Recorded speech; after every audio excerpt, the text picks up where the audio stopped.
Over 30 seasons ago, the Premier League was founded, and one of those teams that was a founder of the Premier League was Oldham Athletic. However, since that league began, Oldham spent 2 whole seasons in it and then have found themselves relegated all the way down into non-league football, currently residing in the Vanarama National League. And I have set myself a challenge. 10 seasons in charge of Oldham, and we are going to be getting them back to the Premier League, where they, I was going to say belong, maybe not belong, where they started. First of all, the good things about Oldham Athletic, they have a very big stadium in the shape of Boundary Park, 13,500 seater stadium. For non-league football is absolute madness. They're also a professional club, which is obviously very helpful when you're playing in non-league, because it means people don't have to be plumbers and carpenters on the weekend. The downside is we've got no money. We've technically got £607,000 in the bank, but we've got no transfer budget. We've got no wage budget. In fact, we're over our wage budget. So yeah, it's going to be an interesting time in charge of Oldham. So what are our objectives for the first season in charge of Oldham Athletic? Well, number one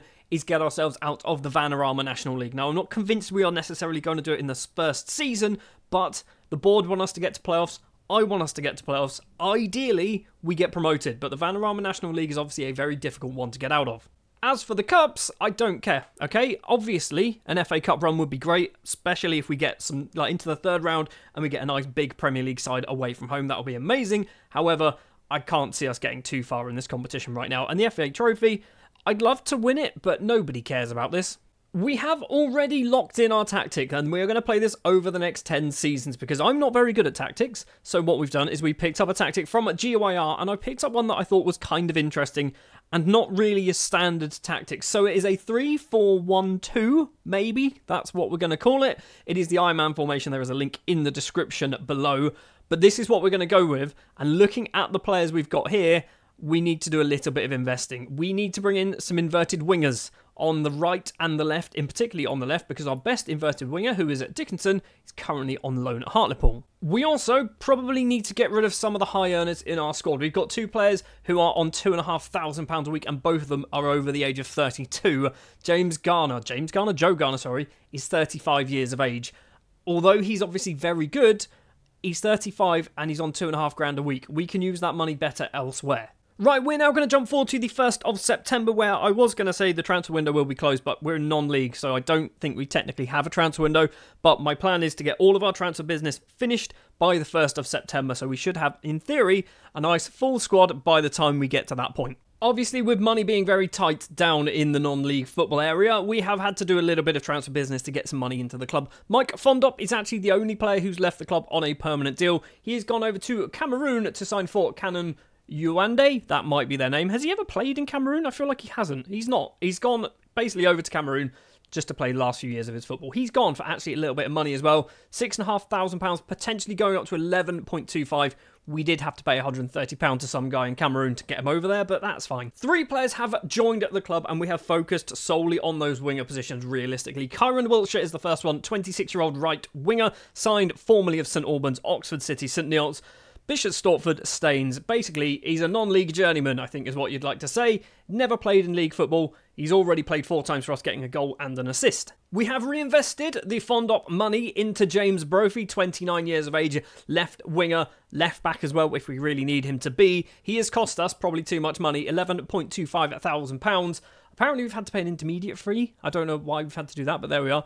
Yeah, so we've we brought in Brophy from Cambridge. I think that's a good player to bring in. And the final player to join has joined on a loan deal until the end of the season. It is Ryan Glover, 22 years of age. I brought him in purely because he can play literally any position on the pitch, apart from as a centre-back. He's not very good, okay? He's not very good, but we are in non-league football, so probably good enough to play for us. And at 22, he's obviously got a fair few seasons left ahead of him. We might look to bring him in on a permanent deal. If this goes well, he's come in from Aldershot. He's costing us about £15,000 to loan him for the season, so we're going to make sure we actually get some game time out of him, because otherwise we might just be wasting this money. And obviously this is the formation, and we are going to be locking in 2 players into those positions. It is Brophy and it is Glover. That is all we are going to do, making sure Glover plays on that right-hand side, because if we don't, I think they want to play him on the left for some reason.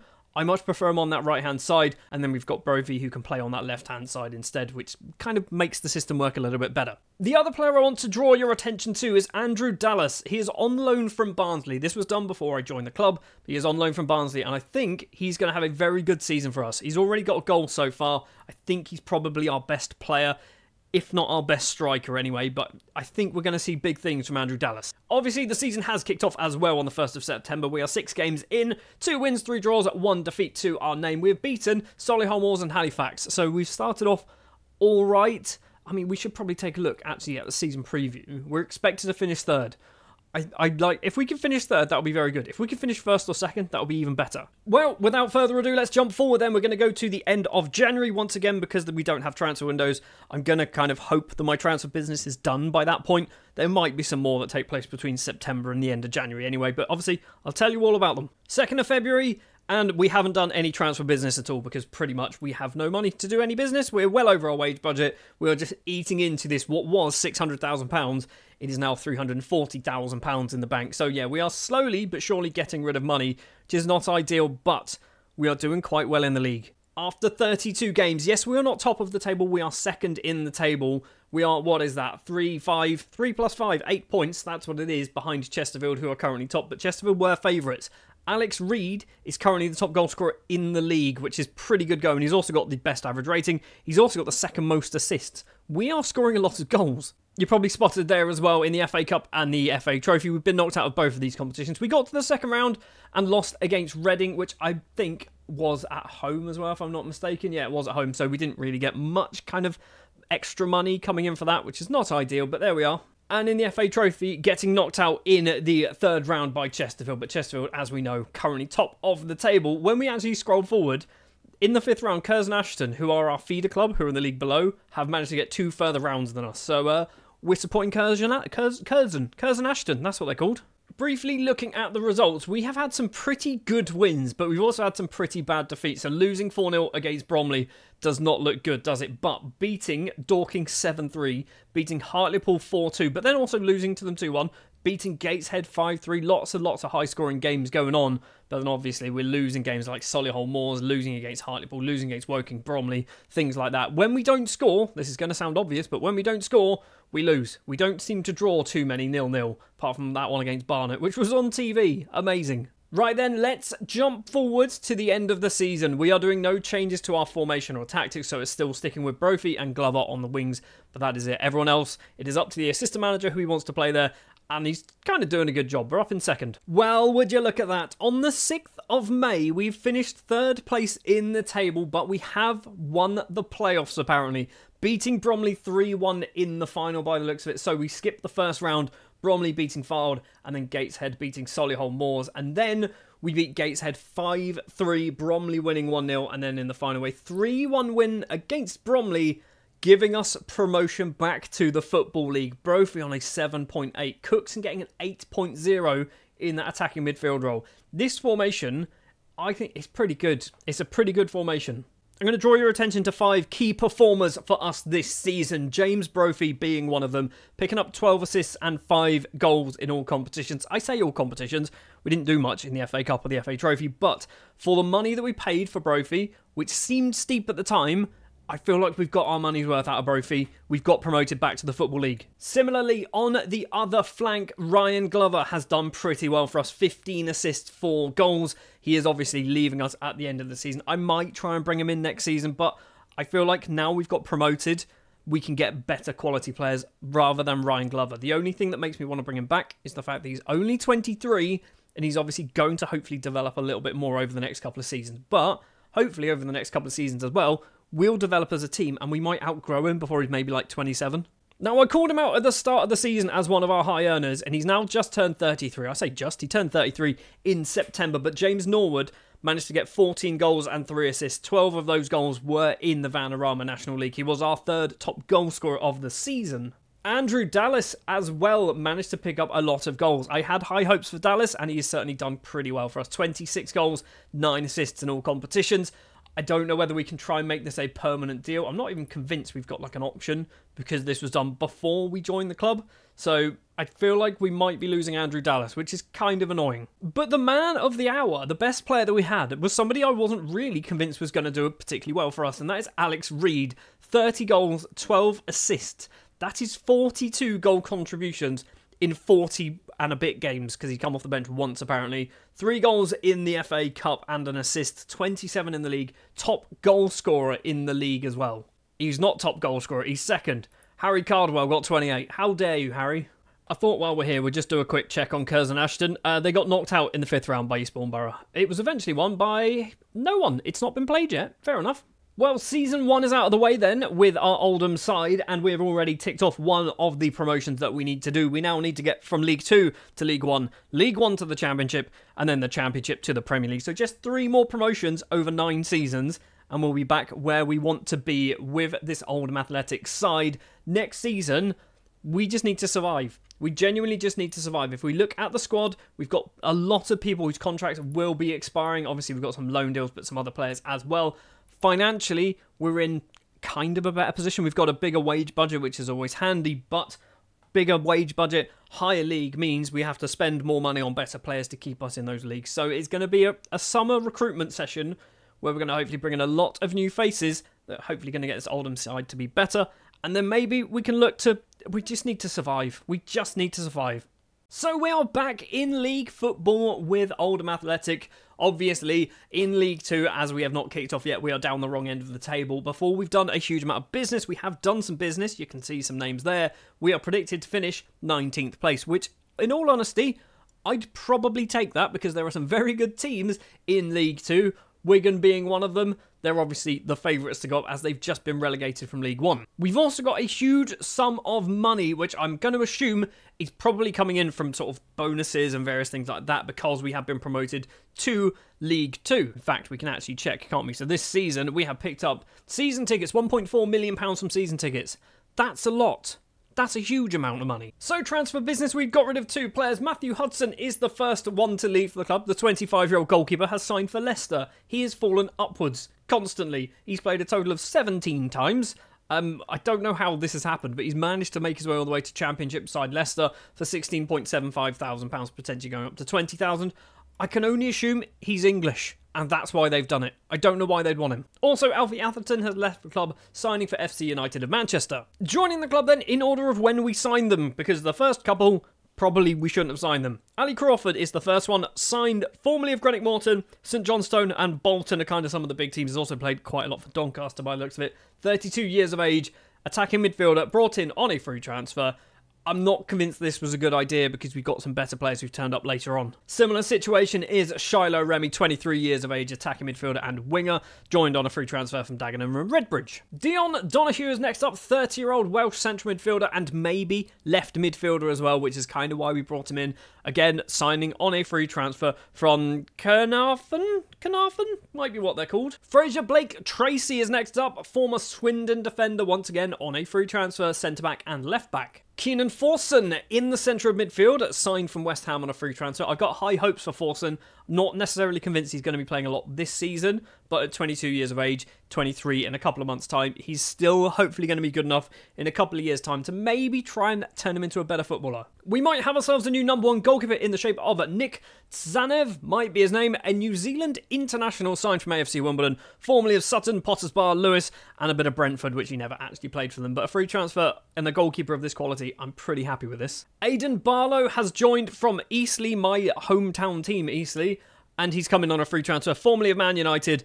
He's not great, is he, to be honest? Him and Ali Crawford were kind of the 2 players I wasn't convinced we needed to bring in. He's come in as a fringe player. He's only 24, so there's still time to develop. Obviously, Ali Crawford is 32, 33. I don't think he's going to get any better, but Barlow might. Greg Sloggett is next up, signed from Cheltenham, formerly of Dundalk, Derry and University College Dublin, the 27-year-old Irish defence midfielder and central midfielder. I think he's a good player for us. And finally, Eriko Souza, an Angolan international signed from Boreham Wood and formerly of Grimsby. 29 years of age, 5 caps to his name, can play on either wing, which is why we brought him into the club. Versatility, we obviously have not got Glover again this season, so Souza is going to hopefully kind of fill up the Glover space that we're losing. Obviously, being promoted back into league football as well means we have 2 new competitions. The FA Trophy has dropped off our radar because we didn't care for it anyway. But in comes the Carabao Cup and the Bristol Street Motors Trophy, which I will constantly refer to as the Johnson's Paint Trophy, and it also has the image of Papa John's as my image there. So yeah, it's a confusing trophy. I will call it the Johnson's Paint Trophy because I'm a Southampton fan and we won that one when it was called that. Also, being in league football, we do now have a proper transfer window, so we're going to jump forward to the end of that transfer window and we'll see what additional business we've done. I'm not convinced there's going to be much more because when you look at our finances, we've not got a huge amount to spend and we've still got actually about £9,000 a week that we could spend on wages, which probably shouldn't do, but we might. We had to do it. We had to do it. Andrew Dallas has returned on a permanent deal. Obviously, last season, he was one of our better players. £140,000 he has cost us, which is probably too much money. But for a player who got 25 goals in 45 league appearances, he's already got 4 and an assist in just 2 starts so far. £140,000 could be one of the big stepping stones that we have to get us promoted into League One. He's not the only player to join. We've also brought in Billy Vigar, who has signed from, I'm going to say Arsenal, or maybe Eastbourne Borough, I'm not quite sure. I'm pretty sure it was Arsenal. Yeah, we've brought him in from Arsenal and we've loaned him out to Scunthorpe for the season and we're getting paid for it. So technically, we've already made a profit from Billy. Another player that I brought in I had very, very high hopes for is Willie Cambuala, who is a former Man United and Sochaux central defender. Problem is, didn't get a work permit, so we brought him in on a free. He's getting paid a reasonable amount of money, but we have had to loan him out to Ponferradera, might be their name, in Spain, where he's able to play, which is fine. If he gets game time there, that's not the end of the world. The problem is, he would technically be our best centre-back if he had that work permit. So we're going to try and apply for a new work permit, maybe in January, if he can come back from his loan deal then. And because Willie didn't get a work permit, we had to find ourselves another centre-back. And Will Armitage is that man, signed on loan from Southampton. At 19 years of age, he looks pretty good already. I would love to keep him for another few seasons if he's any good, but I don't think he'll actually want to drop down to our league because I think he's probably a League One, maybe Championship kind of level player by the time he's sort of 21, 22. Something I didn't mention, Harry Vaughan, by the way, is a player who has left us in real life, I believe, and signed for Hull on a permanent deal. We managed to get £700,000 from this. I don't really know how. I'm assuming it's because he played some matches or there was a sell-on clause or something like that was triggered. But yeah, Harry Vaughan, we picked up £700,000 for this, which is also why our money is ridiculously high at the moment. I just kind of ignored that one, didn't I? So tactically, for the season, this is what we are going to go with. We're sticking with the Iron Man formation, but we're locking in just 3 players this time. Will Armitage will be our centre-back right in the middle, because I think that is where he is best suited. We play ball-playing defenders either side of a central defender. Armitage is the best central defender. We are going to have Enrico Souza on that right-hand side. And on the left-hand side, it is going to be Dion Donahue, who those 2 new players, obviously, were brought in specifically to play on those wings. So that is what we're going to go with. The rest of the team is obviously going to get just picked by the assistant manager. So without further ado then, we're going to jump forward to the 1st of January, where we have our first real proper in-season transfer window for this Oldham Athletic side. We're going to see how well we started the season, and hopefully we are still in the FA Cup. That would be amazing if we were still in the FA Cup. First of all, we are absolutely flying. We are 4th place in the league. We've only lost 6 matches, which is the joint best along with Fleetwood, Gillingham and Wigan. We have the 2 top goal scorers in the league in the shape of Andrew Dallas. £140,000 seems like an absolute bargain. Alex Reid as well was up there with 14 goals. He is out of contract at the end of the season. Doesn't want to sign a new one, but if things keep going this way, maybe we don't need Alex Reid. Maybe we'll be fine. From a transfer budget perspective for this January transfer window, we've actually got over £500,000 and about £4,000 a week to spend on wages. Not convinced what we're going to do with this money. I don't know whether we should spend it or just keep hold of it for the moment, because that's a lot of cash to spend for a League 2 side. On the 1st of February, we were very sensible. I did not spend much of that money. I spent very little of that money, in fact. Archie Mayer is one of 2 new players to join the club. He's come in as a backup goalkeeper, 23 years of age, 2 under-21 caps for Scotland, formerly of Morecambe. I think he's a good goalkeeper to sit on the subs bench. And when Zanev, I believe that is his name, the New Zealand goalkeeper, goes away on international duty, I'm quite happy with Archie Mayer to come in and fill the gap. Because basically, if our number one goalkeeper goes away on international duty, chances are our matches aren't getting postponed because he's probably the only one going on international duty in League Two. The other player we have brought in is Ted Bishop, formerly of Ipswich and Lincoln. He has cost a small amount of money, £21,500, but I think we've got ourselves a very good central midfielder and maybe right winger. In fact, as an inverted winger on attack on that right-hand side, he's a 3.5-star player, so I think that's a very sensible bit of business to do. We've also sold Joe Nuttall for £5,000 to Forest Green. I don't think he was actually playing for us anymore. He's played a few times. In fact, he's played 9 times and scored 3, but we've sold him for £5,000 because I didn't need him in the squad anymore. He's not very good either. And obviously, a few more matches have been played throughout January. We have been knocked out of the FA Cup in the first round. I didn't check this earlier. We've been knocked out of the Carabao Cup against Sheffield United. And we've been knocked out in the Bristol Street Motors Trophy, which is it's the Johnson's Paint Trophy. Where did we finish? I imagine bottom. We finished third in our group with Wrexham, Liverpool under-21s and Grimsby. And we actually weren't too far off finishing second. So we beat Grimsby. What is this? Wins on penalty. Oh, they don't do draws, do they? And then we lost a game apparently as well. Sure. We lost 7-1 against Liverpool under-21s and a 2-2 draw with Wrexham, which was a loss on penalties. The Bristol Street Motors Trophy's a mess, isn't it? We also got absolutely spanked in the Carabao Cup third round, a 6-3 defeat against Oldham, not ideal. And in the FA Cup first round, we lose at home to Cheltenham, again, not ideal. So tactically, this is what we are going to go with. Just 2 players being locked in now. We have taken out, it was Sousa on that right-hand side, I believe. Partially we've taken Sousa out because he has kind of got a bit of an injury going on. And I can't remember his name on the left-hand side. It was Donahue. And I think Donahue has a serious injury as well.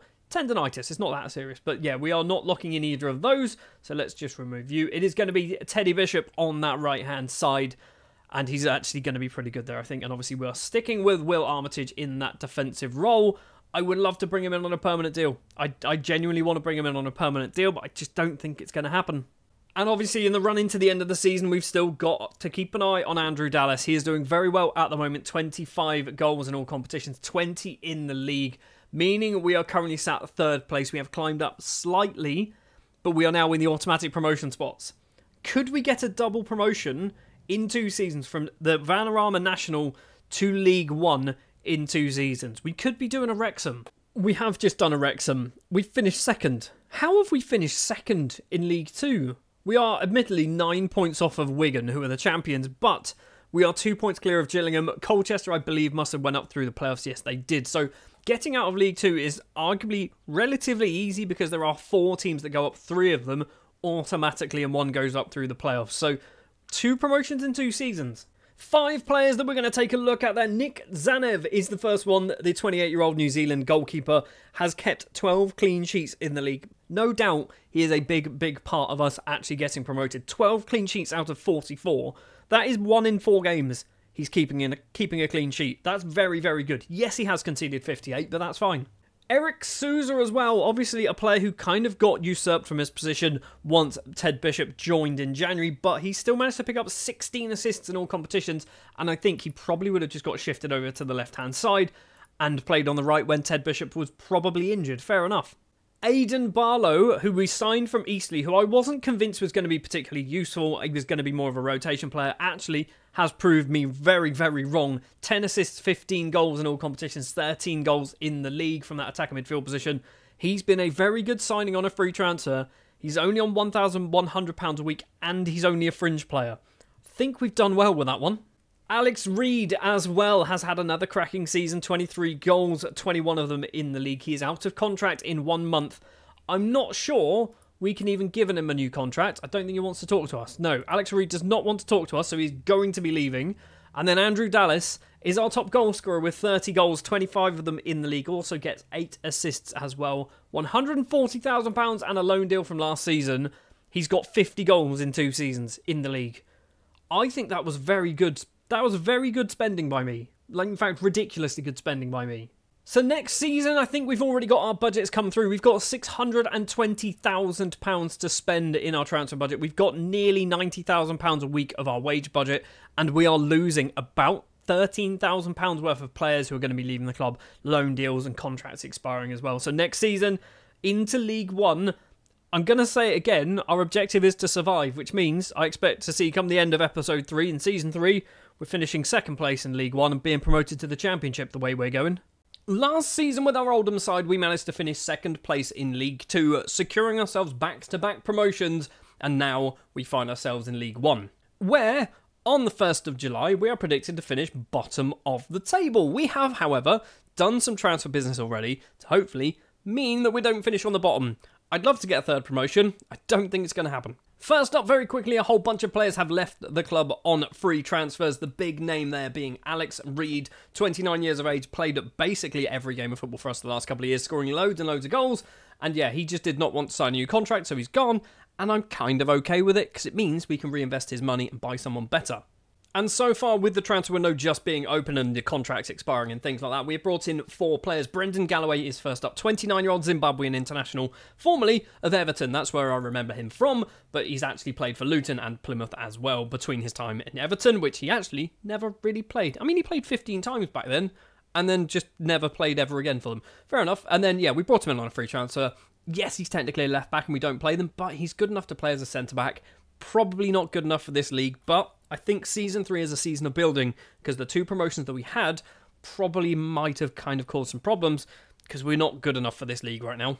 Also joining the club is Alex Hunt on a free transfer, formerly of Grimsby and actually formerly of Oldham. Was that a loan deal? It was a loan deal in 21-22. We have brought him in on a free transfer. I think this is a good player. He's going to be deployed predominantly as that Segundo Volante there, but if we need him, we might kind of retrain him to be that attacking midfield role. Also signing on a free transfer is Johnny Smith, a 27-year-old winger from Wigan, Burton, Swindon, Bristol City and Oldham. I've not done this intentionally, by the way. I've not just gone and loaned and signed former Oldham players. Didn't even realise he used to play for Oldham. But yeah, he's coming on a free transfer. He can play on both flanks, which is very helpful for us. And finally, Will Armitage has made his loan deal permanent for too much money. £200,000, which is what Southampton played Cheltenham in 21-22 for him. But Armitage, I think he's a good player. He's still young, only 20. He's got some potential behind him, so I'm hoping that money isn't wasted and either he climbs up the leagues with us or we end up selling him for maybe $500,000 or maybe even $1 million in the future, and that's fine as well.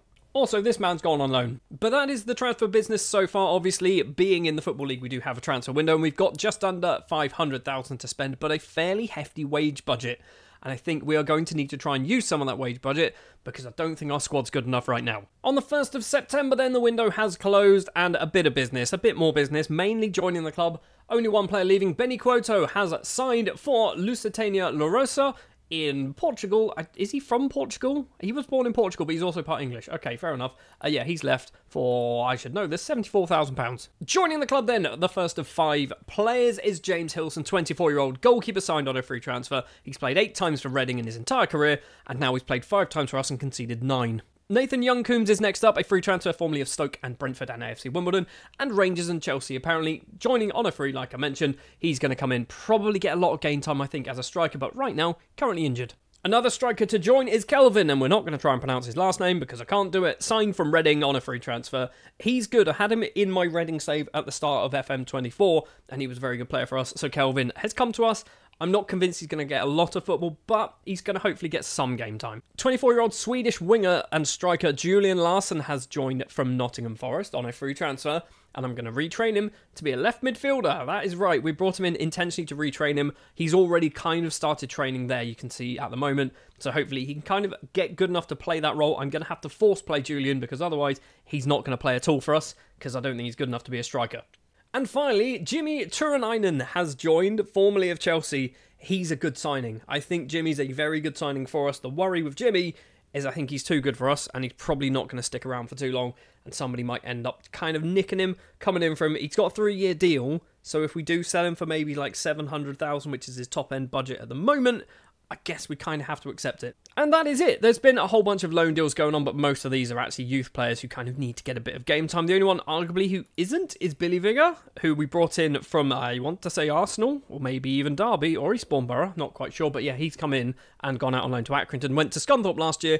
He's getting better, but probably not quick enough. In the league, however, we are currently top of the table. 4 wins, 1 draw. We have beaten Notts County, Preston, Plymouth and Reading. We have drawn with Colchester, 13 points, 2 points clear of second place. Shrewsbury, could the triple promotion be on the cards?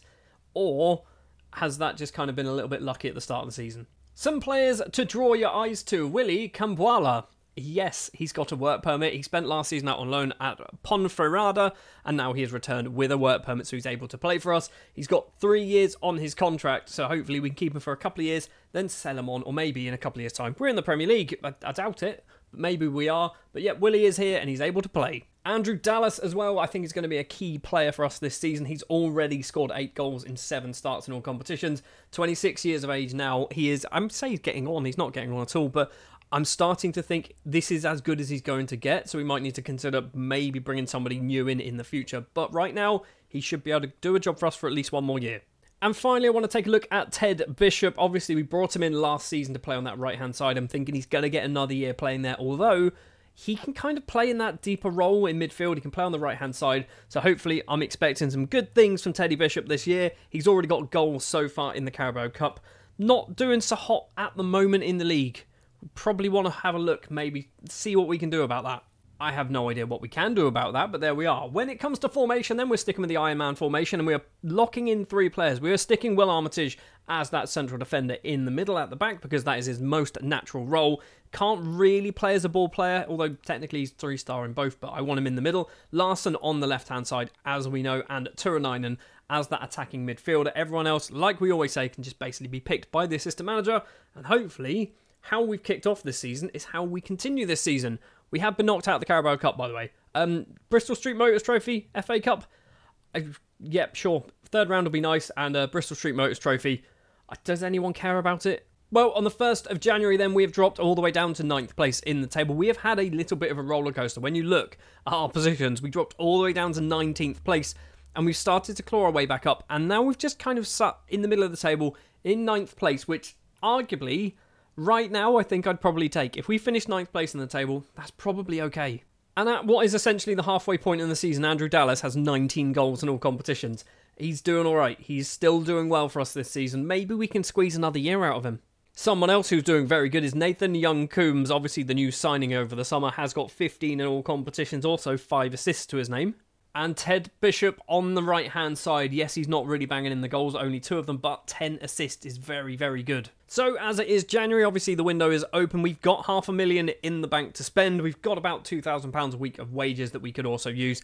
Not quite sure what we're going to do, because I don't really think we need to do a huge amount of work here. Nick Zanev is our #1 goalkeeper, which arguably, maybe we need a new goalkeeper, but everyone else I'm kind of okay with. Kwambala, Armitage, Galloway in defence is good. Forson and Hunt in midfield. Larson, Bishop, Turunainen, Dallas and Young-Coombs up front. That's a good starting 11 for me. We might just kind of go for a bit of depth. So on the 2nd of February, we have sold just 1 player and brought in just 1 player. Enrico Souza is the man to leave the club, signing for Angolan side Interclube for about £19,000. So he's gone over there. He wasn't really getting too much game time. Coming off the bench, I think basically Ted Bishop kind of kicked him out of his starting 11 position. So Souza, he's on his way. And coming in is a goalkeeper, Andrew Fisher.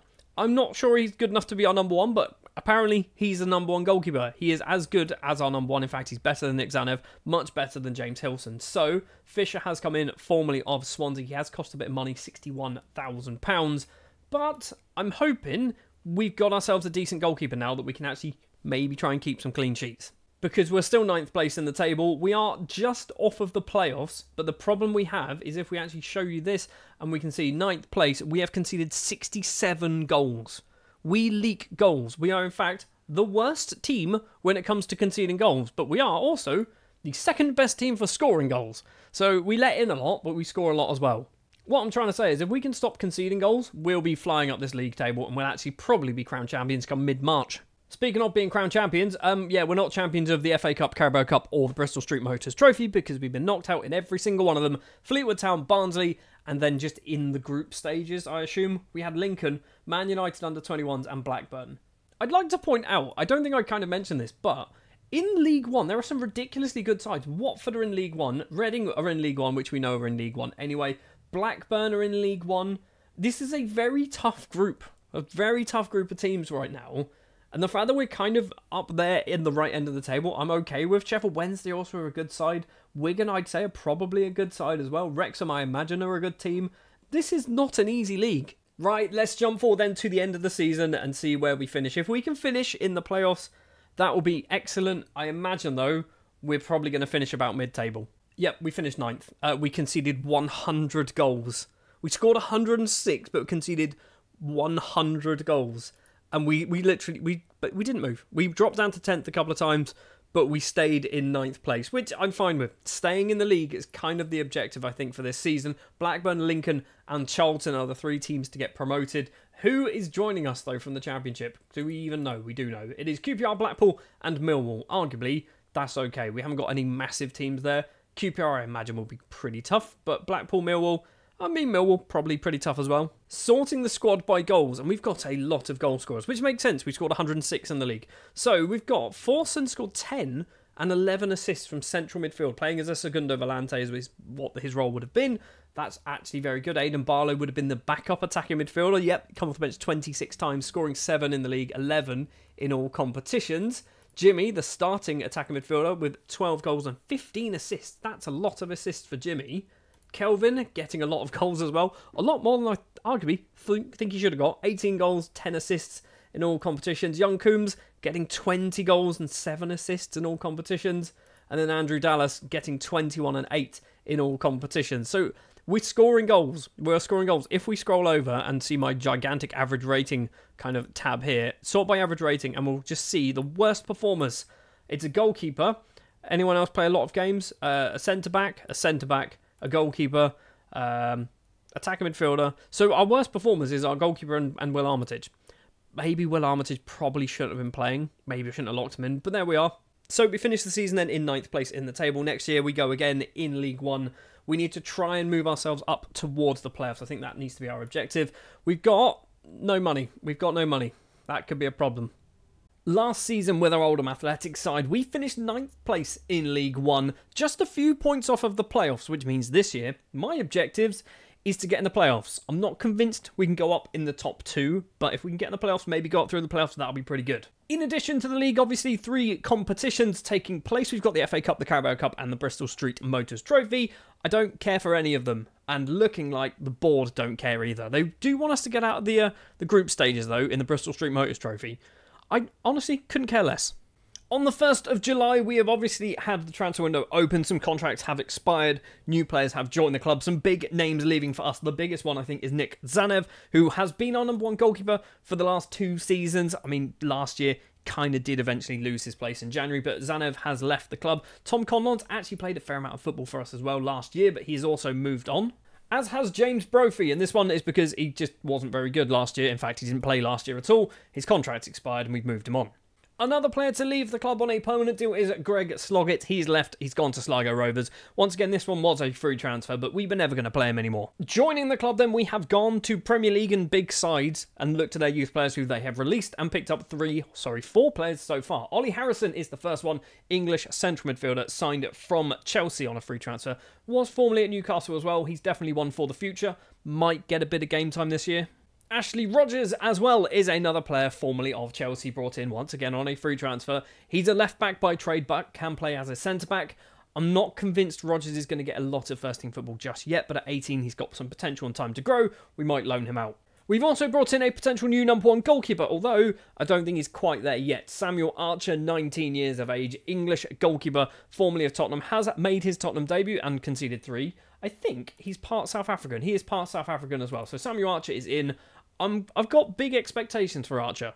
But the biggest expectations I have is on a man called Alfie Smith.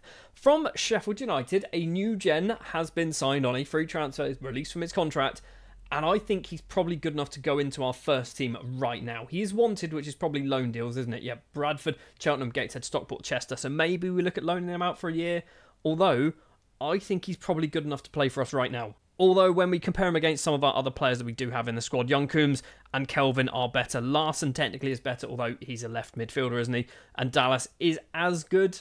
I mean, Smith is 18. He's got plenty of years ahead. He's got 10 years ahead of him, at least in Football Manager. Maybe Alfie Smith is made into our starting striker. We've got a bit of money to spend as well, £358,000. We've got about £2,000 of wage budget also to spend if we really want to do that. I'm expecting we're going to have lots and lots of free transfers. For the next couple of years, I don't think we're going to be financially in a position, unless we get promoted, we're going to be financially in a position to kind of throw money at people. But cut to me in about 10 seconds time where we spent £500,000 on a new goalkeeper. Right, lots of business has taken place, and it's not £500,000 on a new goalkeeper, it's a defence midfielder, which we will get to in just a moment. Charlotte Remy is the first player to leave the club. He has moved over to AFC Wimbledon, spent a season out on loan last year, £25,500 for a player who was never going to play for us the moment we got promoted. Aidan Barlow as well has been moved on. I don't think he's very good, okay? But the fact that we've managed to get 2 half-decent seasons out of him, we've sold him for £120,000, he's helped us get promoted as well. Barlow he just exceeded expectations. And finally, Nathan Young-Coombs has also left the club on a permanent deal. He had 1 good season with us last year, and then the big team started sniffing around, and yes, Cardiff are technically a big team compared to Oldham, and we kind of had no choice but to sell him. £525,000 is a good bit of money for a player that we paid literally nothing for. And we have brought in 5 players as well. Dan Crowley, first up, 29-year-old Irish midfielder, signed on a free transfer after he got released from Notts County. I think this is a good player. He's 29, so he's on the higher end of the ages that I like to play, but I think he can do a job, and he's probably going to rotate in and out. We've also picked up an 18-year-old Cypriot right winger from Barrow on a free transfer, and I think he's potentially going to be good in the future. I'm not convinced he's going to be good. I've already played him 5 times. This is how much I think he might be good. But yeah, we've signed this man. Notice I'm not trying to say his name. He's coming on a free transfer from Barrow. Maybe we loan him out. Might be better than just trying to force play him. Another young winger to join is Arel Mifsud from Southampton, once again released on a free transfer. He is naturally a left winger. We are going to train him up to be a left midfielder, and at just 17 years of age, he's got plenty of years ahead of him. For some reason, my coaches don't think he's very good. I think they're wrong. He looks very good for a 17-year-old to me. Someone else who I'm extremely excited about is Andre de Cruz, an 18-year-old English striker signed from Bromley for just £26,500. One of my scouts saw this guy and went, he's pretty good, you should have a look at him. I clicked him, looked, and went, yeah, he's pretty good, and saw about 9 other teams kind of in the Championship and League One that wanted him, and I went, I need this guy in my club. So we've kind of overpaid his wages, and it doesn't sound like it. He's on £1,000 a week, but he only wanted about £300 a week. We've given him a massive pay rise. I might lock in De Cruz to play this season, because I think there's something there. He's only got 7 finishing. He's also 6'7". He's a giant. And the final player to join the club for £500,000 is Noan Kenner. It's a lot of money. It's definitely a lot of money. £500,000 is a huge amount of money. We signed him from Stoke, who bought him for £86,000 2 seasons before. £500,000 is steep, but there is a thought here with Kenner. We have him for a year or 2, and we sell him. That's it. I don't expect to keep Kenner in our squad. If we have him for a year or 2, we can sell him for £1 million. We've doubled our money and got 2 good seasons out of him. I'm kind of okay with that, and I feel like he's not going to want to stick around, particularly if we don't get promoted to the Championship at the very least. So I'm kind of okay with spending this money. And that is all of the transfer business, excluding loan deals. There is a lot of them. Sean Hobson, Kilner, Hilson, Gardson, Williams, Declan Brown, Cortez, Ling, Stephen Naismith, Callum Butler, Mamadou, Brindley Smith. We've loaned out. Ashley Rogers is a player to go out on loan. Anyone else of interest? I feel like there isn't anyone of interest. Probably not. Maybe. There might be. There's a lot of people going out on loan is what I'm trying to say. From a formation perspective, obviously we are sticking with the Iron Man formation, link in the description below, because I think it's an interesting formation to play. No wingers, no fullbacks. It's very difficult to buy players who aren't wingers or fullbacks. I always find decent wingers and decent fullbacks and then go, I need to retrain you to be something else. Much like the Cypriot, who I am going to lock in at least until January, okay? It might not work. We're also going to keep Larson locked in on that left-hand side, because if we don't lock in Larson, I feel like they might try and play Johnny Smith, which Johnny Smith is fine. Johnny Smith is not a terrible player, but Smith has kind of been brought in mainly for the right-hand side, so Larson is going to be the one locked in for now. Other players that I think is worth taking a look at, Jimmy Turunainen has just under 2 years left on his contract, and I feel like we're not going to keep him much longer than this season. Next year, I'm probably going to sell him, and I don't really want to lose him on a free transfer. So we have got him up, available for £10 million, and he's okay with that. I just need somebody to come in for that amount of money. I'd take 5. Honestly, I'd take £5 million. In defence, we still have Willie at the club. Willie Cambuala, who played 42 times so far for the club, scoring a goal as well. I'm thinking Willie, much like Jimmy, might not want to stick around too much longer, particularly if we don't get promoted. His value confuses me. £70,000 to £1 million. I don't know what... Like, I feel like he's worth nearer £1 million than £70,000, but there we are. I think... He does have 2 years. Okay, I thought he only had 1 year left on his contract. We might need to accept £500,000. If anyone comes in for it, we have to accept it, to be fair. And another important player who is probably going to be leaving, in fact will be leaving at the end of the season, is Keenan Forson, the 24-year-old Ghanaian that we signed from West Ham on a free transfer in Season 2. I think it was Season 2. Yeah, he's basically decided he doesn't want to stay here anymore, which is annoying because I like Forson. I think he's a very good player. He's very good playing for us in that Segundo Volante role, but he's decided he wants to leave. So we're going to accept £180,000 if anyone comes in for it. Obviously, that's not going to happen, though, until January at the earliest. Obviously, the season has kicked off already as well. We are currently sat 9th place in the table. 2 wins, 2 draws, and 1 defeat. We have beaten Port Vale and Sheffield Wednesday. We beat Sheffield Wednesday 7-6. We score goals, but we also concede goals. We've drawn with Watford and Leyton Orient, and we have lost 4-0 against Crawley. We need to work out how to, you know... I was going to say not concede goals, but I'm okay with conceding goals, but... I don't want to concede 4 a game, or 6 a game. Carabao Cup as well, we've already been knocked out of that by Swansea in the first round, which is fine. And in the Bristol Street Motors Trophy, we are currently sat second after a 1-0 win against Mansfield. All we need to do is get out of the group. That's all we need to do in that. And on the 1st of January, we have managed to get out of the group. More importantly, in my eyes as well, making sure Aston Villa's under-21s don't get out of the group. So we have won twice, beating Aston Villa 4-1, beating Mansfield 1-0, and then losing a match, I assume, against Gateshead, which was a draw that we then kind of lost. I still don't understand this. I will never understand the Johnson's Paint Trophy, Bristol Street Motors Trophy, whatever it's called. We also managed to get through the second round as well against Barnsley, a 3-1 win here, which is obviously, once again, pretty good. We're now into the third round against Doncaster and then a bunch of under-21 sides. I feel like if we get past Doncaster, we're getting knocked out by a bunch of children at some point.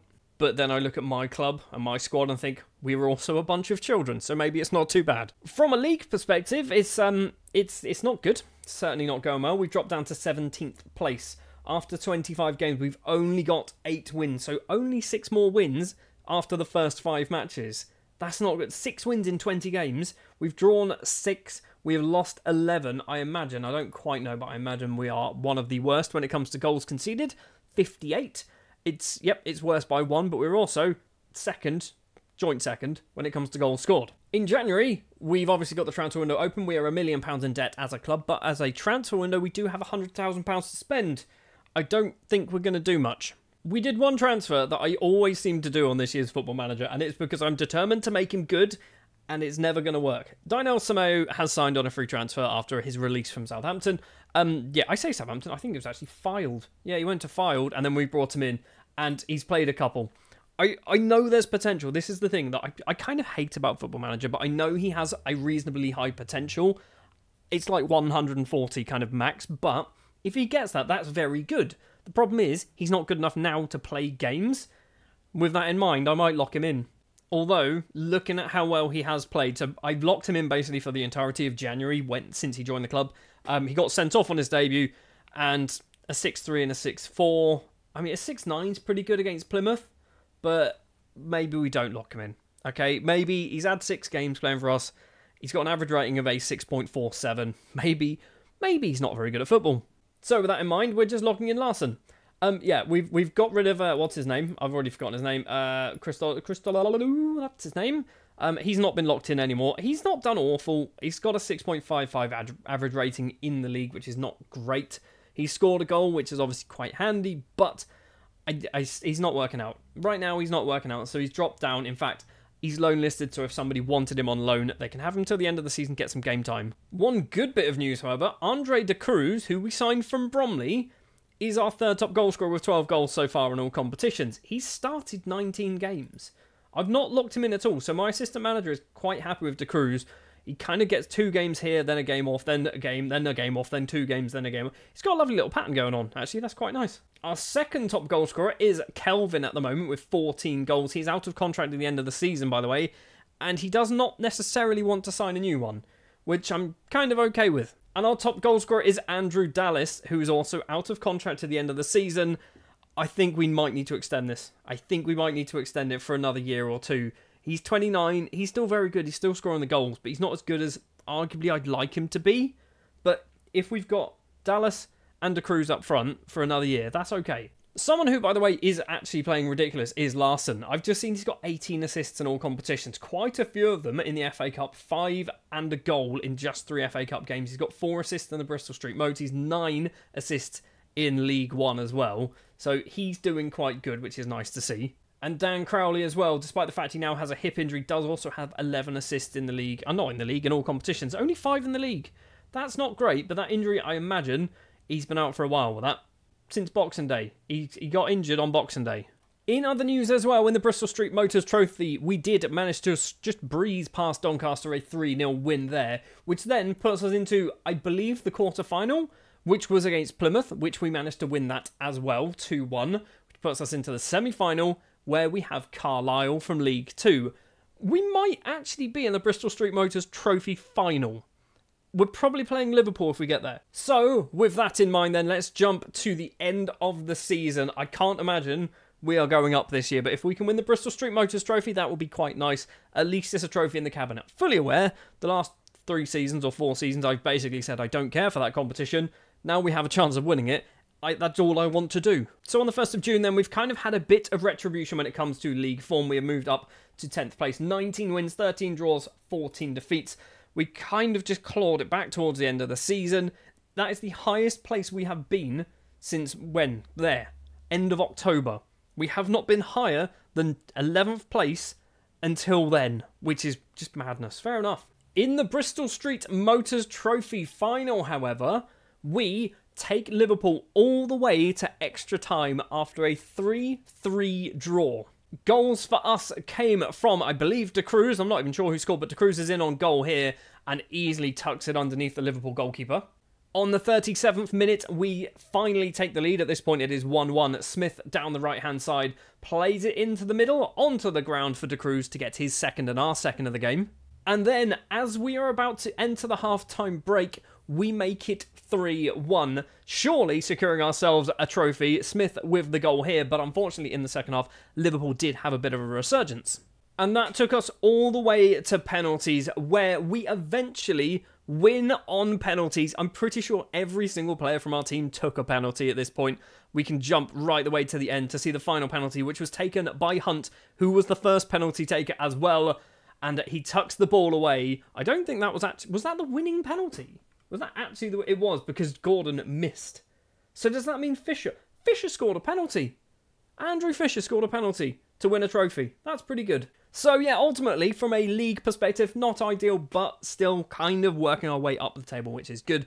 But we do win ourselves our first trophy of the... I was going to say of the save, but technically I think we've won a league, haven't we? The Bristol Street Motors Trophy is in our cabinet. We didn't win the league, did we? We came second in League 2 and third place in the Vanarama National League, where we went up through the playoffs. So, it's our first trophy. Some of the standout performers then of the season. Jimmy Turunainen, with 1 year left on his deal, has been our third or fourth top goal scorer, with 11 goals, also getting 11 assists. Kelvin picks up 18 goals in all competitions as well, and he's only got a year left on his contract, and I imagine Kelvin's probably off, much like Jimmy is. In his debut season in, I assume, professional football, I don't know whether Bromley are professional, but I'm going to guess they might not be, Andre De Cruz is our second top goal scorer with 21 goals in all competitions and 3 assists. 2 of those goals as well, obviously, coming in the Johnson's Paint Trophy, Bristol Street Motors Trophy, Papa John's Trophy, LDV Vans Trophy, whatever else you want to call it, Trophy Final. And once again, our top goal scorer is Andrew Dallas, 22 goals in all competitions. I've still not committed to giving him a new contract. He scored 22. He's got a month left. He's got a month left to go. I don't know whether we're going to do it. 3 other standout performers, Dan Crowley being one of them. He's had an injury-riddled season by the looks of it, because he's now torn his calf muscle, but he's picked up 11 assists and 6 goals. Jimmy Turunainen, we've already seen with his 11 and 11. Johnny Smith playing on the right-hand side, so obviously coming in once we dropped our Cypriot youngster, managed to pick up 13 assists and 8 goals as well, which is very impressive.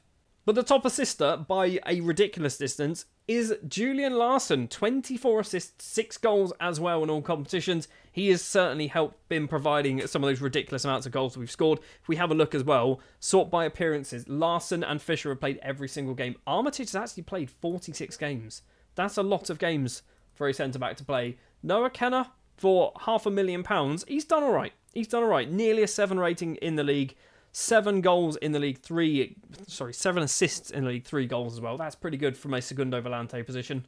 But next season, we do need to get ourselves promoted into the Championship if we want to get back to the Premier League by Season 10. That is the goal. If we get promoted from the Championship in Season 10, we have succeeded in everything we need to do. But 3 full seasons in League 1 is not good. So we need to get ourselves promoted soon, because a big problem that we are going to have as well is a lot of the big players and the decent players that we've signed for free transfers are not going to want to stick around either. And our youth intakes, they're not really good. He's our best player and he's rubbish. So next year then, we go again in League 1 with one objective: promotion to the Championship. That is all we need to do. So in Season 4, we completed our second year in League 1 and did not manage to get ourselves promoted once again. But we did manage to pick up the Johnson's Paint Trophy, or the Bristol Street Motors Trophy, which is good. It's a trophy. It's better than no trophy, and obviously everyone wants to win trophies. On the 1st of July, we have got a bit of money to spend. It's not a lot, £360,000, but we've arguably got some assets that we can try and sell to maybe bump up that transfer budget. A transfer budget that we have already kind of bumped up. Andrew Fisher, the first player, our #1 goalkeeper, has left the club, signing for Portsmouth for £68,000, potentially going to 130. Callum Butler as well, a player who came through our youth intake in Season 1, I believe. He's moved on to Stoke for £120,000, potentially going to 150. There's a sell-on in there of about 30% as well, something along those lines. I don't think he was ever going to be good enough for us, so I'm kind of okay with that. Keenan Forson has also left the club on a free transfer. His contract has expired. He did not want to sign a new one, so we waved goodbye. Will Sutton is a player as well. He's played a lot of times, mostly off the bench. He has also had his contract run down. We're not going to bring him back. Fraser Blake Tracy, a player that we signed, I want to say in Season 1 or maybe 2, has also left the club after his contract expired. But the big news is Andrew Dallas has not left the club. He has signed a new deal, and it's on too much money. £8,250 a week, but after scoring 20 goals, 15 goals, 25 goals for us over the course of this save, in fact another 25 in Season 1 as well, he's kind of earned it, hasn't he? Andrew Dallas is here for another 2 years. And someone else who has also joined the club, this time for 4 years, is Sonny Al-Jafri, who has been signed from, I'm going to say Man United, I'm not quite sure, from Swansea, apparently on a free transfer. So Swansea brought him for £55,000, loaned him out for a couple of years, never played for anyone. We've brought him in. I'm not convinced he's going to get much game time, but he's still 22, plenty of time to develop. On the 1st of September, some more transfer business has taken place. Obviously, the window is now closed. David Cliff is moving on. Who's David Cliff, you ask? He's a 17-year-old. He came through our youth intake not last year, but the season before. £23,500, potentially going to £55,000 with a bit of a sell-on in there as well. If he's good, he's good. We'll just never see it. And 4 more players have joined the club. Ajani Birchall, first up, 22-year-old Bermudan international, formerly of Aston Villa, and a bit of Bournemouth, apparently. Did he start off at Bournemouth? He did start off at Bournemouth. He has joined the club on a free transfer, retraining him up to play on that right-hand side, because that's where I want him to play. He can't play there at the moment. 22 years of age, plenty of time to grow. He should learn that role fairly quickly. Sean Tarima is next up, 22-year-old Zimbabwean international, signed from Hull on a free transfer. Decent centre-back, young centre-back as well. Not convinced he's going to get a huge amount of game time at the moment, but he kind of offers us some depth in defence. Somebody who definitely offers us depth in defence is Finley Burns. I had him, I want to say, on my Reading save. A lot of former Man City youngsters I have on my Reading save. He is another one. He's very good. For a free transfer, a versatile player, centre-back and defensive midfielder, so we can utilise him in either role. I want him to be a centre-back, but he can move up to be that Segundo Volante if we feel like it's worthwhile doing.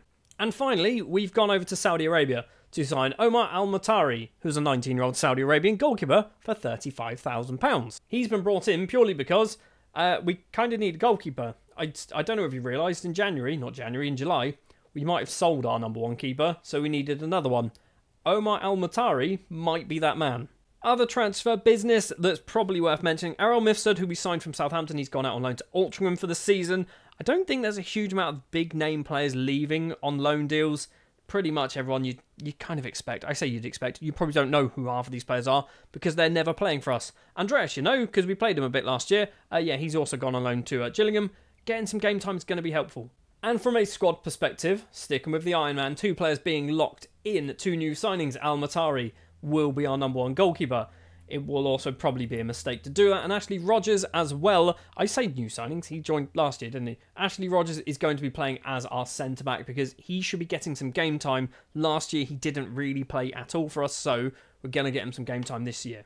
And that is it. Everyone else, I'm kind of leaving. If we just do sort by best 11 or pick best players, we've got Muir in goal, which, yes, he's better than Al-Matari, but he's at his potential. I don't think he's going to get too much better, so that's why we're going to do that.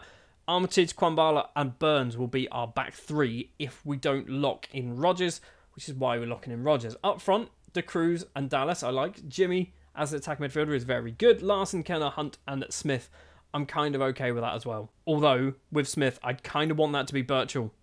But we'll wait for him to get trained up because I think once he's kind of natural in that position, they will then start putting Birchall there anyway. So obviously we've kicked off the league season as well. 5 games played, 3 wins under our belt. Burton, Plymouth and Watford, a total of 12 goals scored in 3 matches, but also 6 conceded. Not ideal.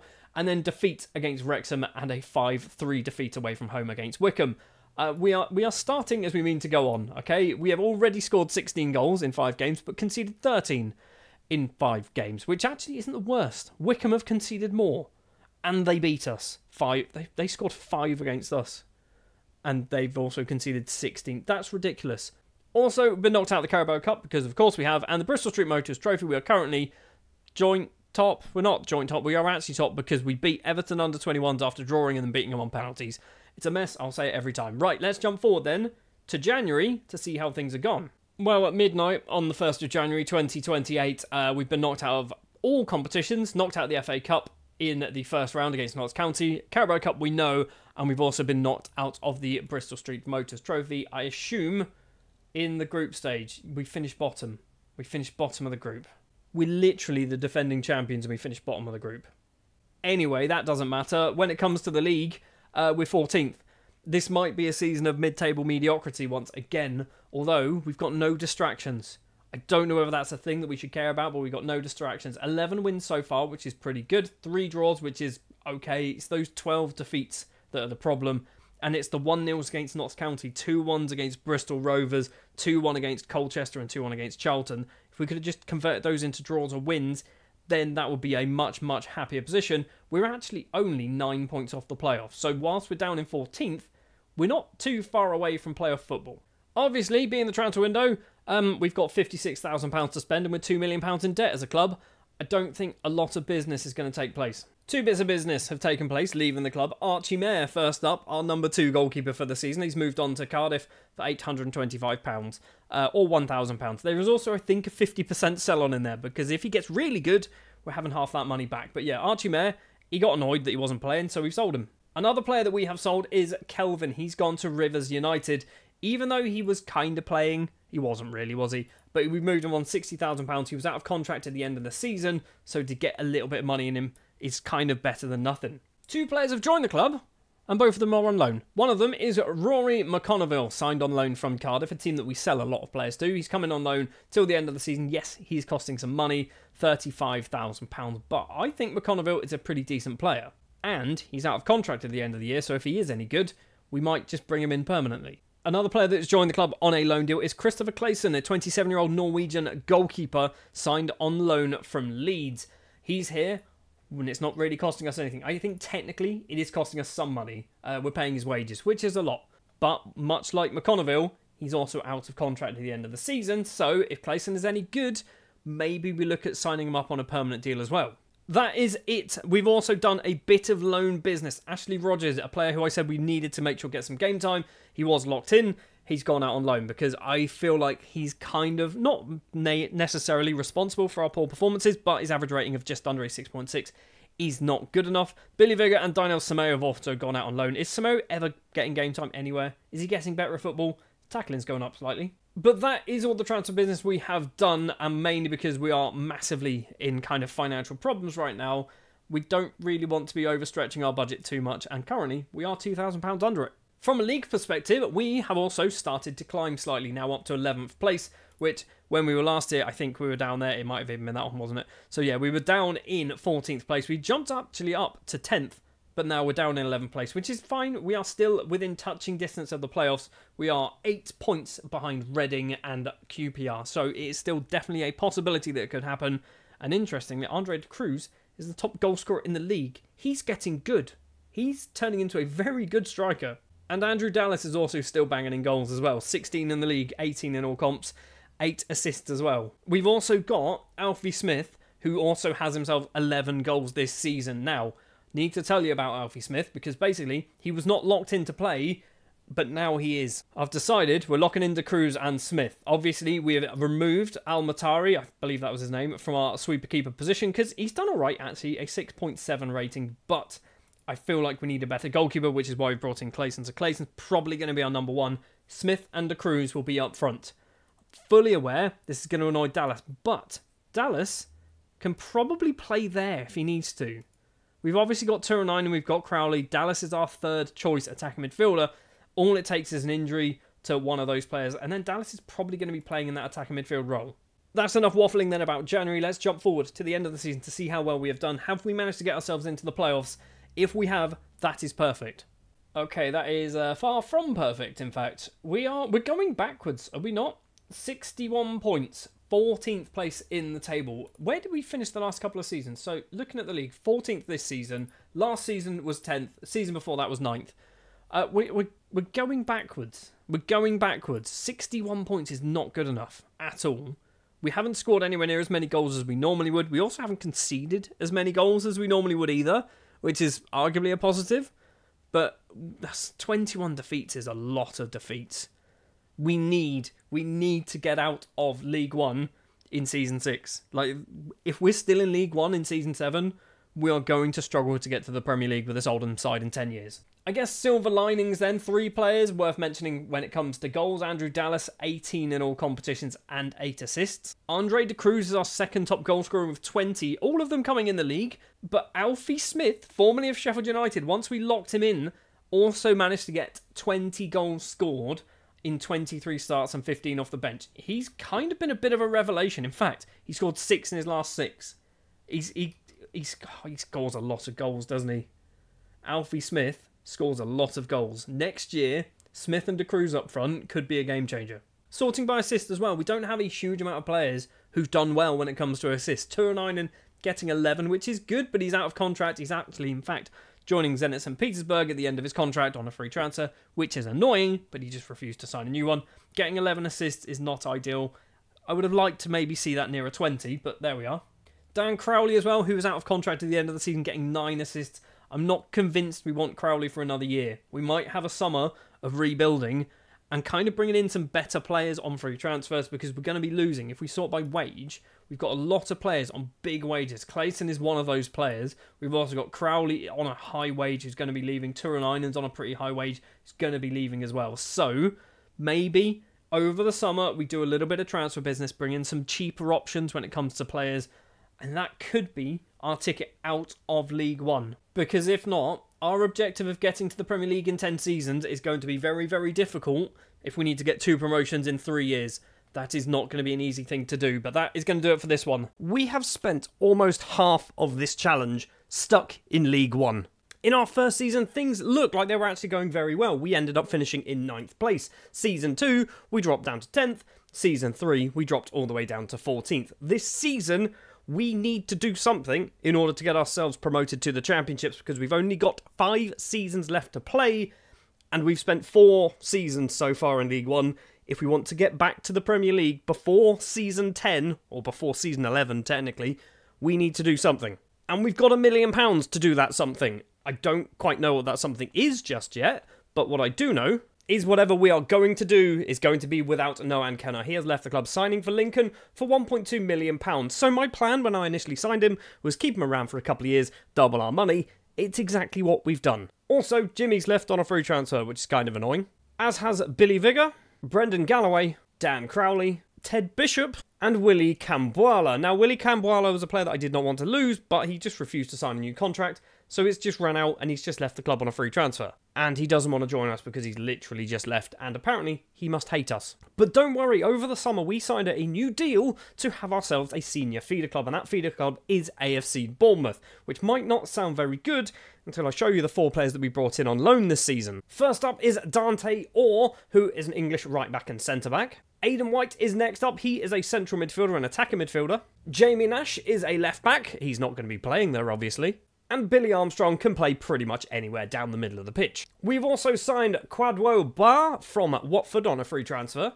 Christopher Clayson has made his loan deal permanent after his contract at Leeds expired, as has Rory McConville after his contract at Cardiff expired. Isaiah Lewis is a youngster from Chelsea who we picked up on a free transfer. He's got 35 caps for Trinidad and Tobago. He's going to probably go out on loan for a couple of years. I've got high hopes for Isaiah Lewis. I don't really know why. Reece Burke is probably one of our best signings that we've done so far in this save. 31 years of age, free transfer signed from Stoke after his contract expired.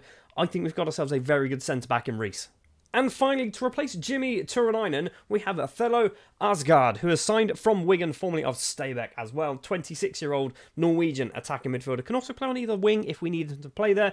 I think Asgard, he's a good little player. We've also sold Johnny Birchall. He has left the club signing for Burton Albion. He was alright, but we never really... I say never really played him. We did. We played him a lot, but he came off the bench most times. He's gone to fellow League One side Burton Albion for £220,000, which actually is some good money, I think. So I hope you will agree that I've done some pretty good summer signings so far. Most of them, in fact, all of them on free transfers or loan deals. We have strengthened the squad, and my objective was to make sure that we did not lose too many first-team players, and if we did, we replaced them, which I think we have done.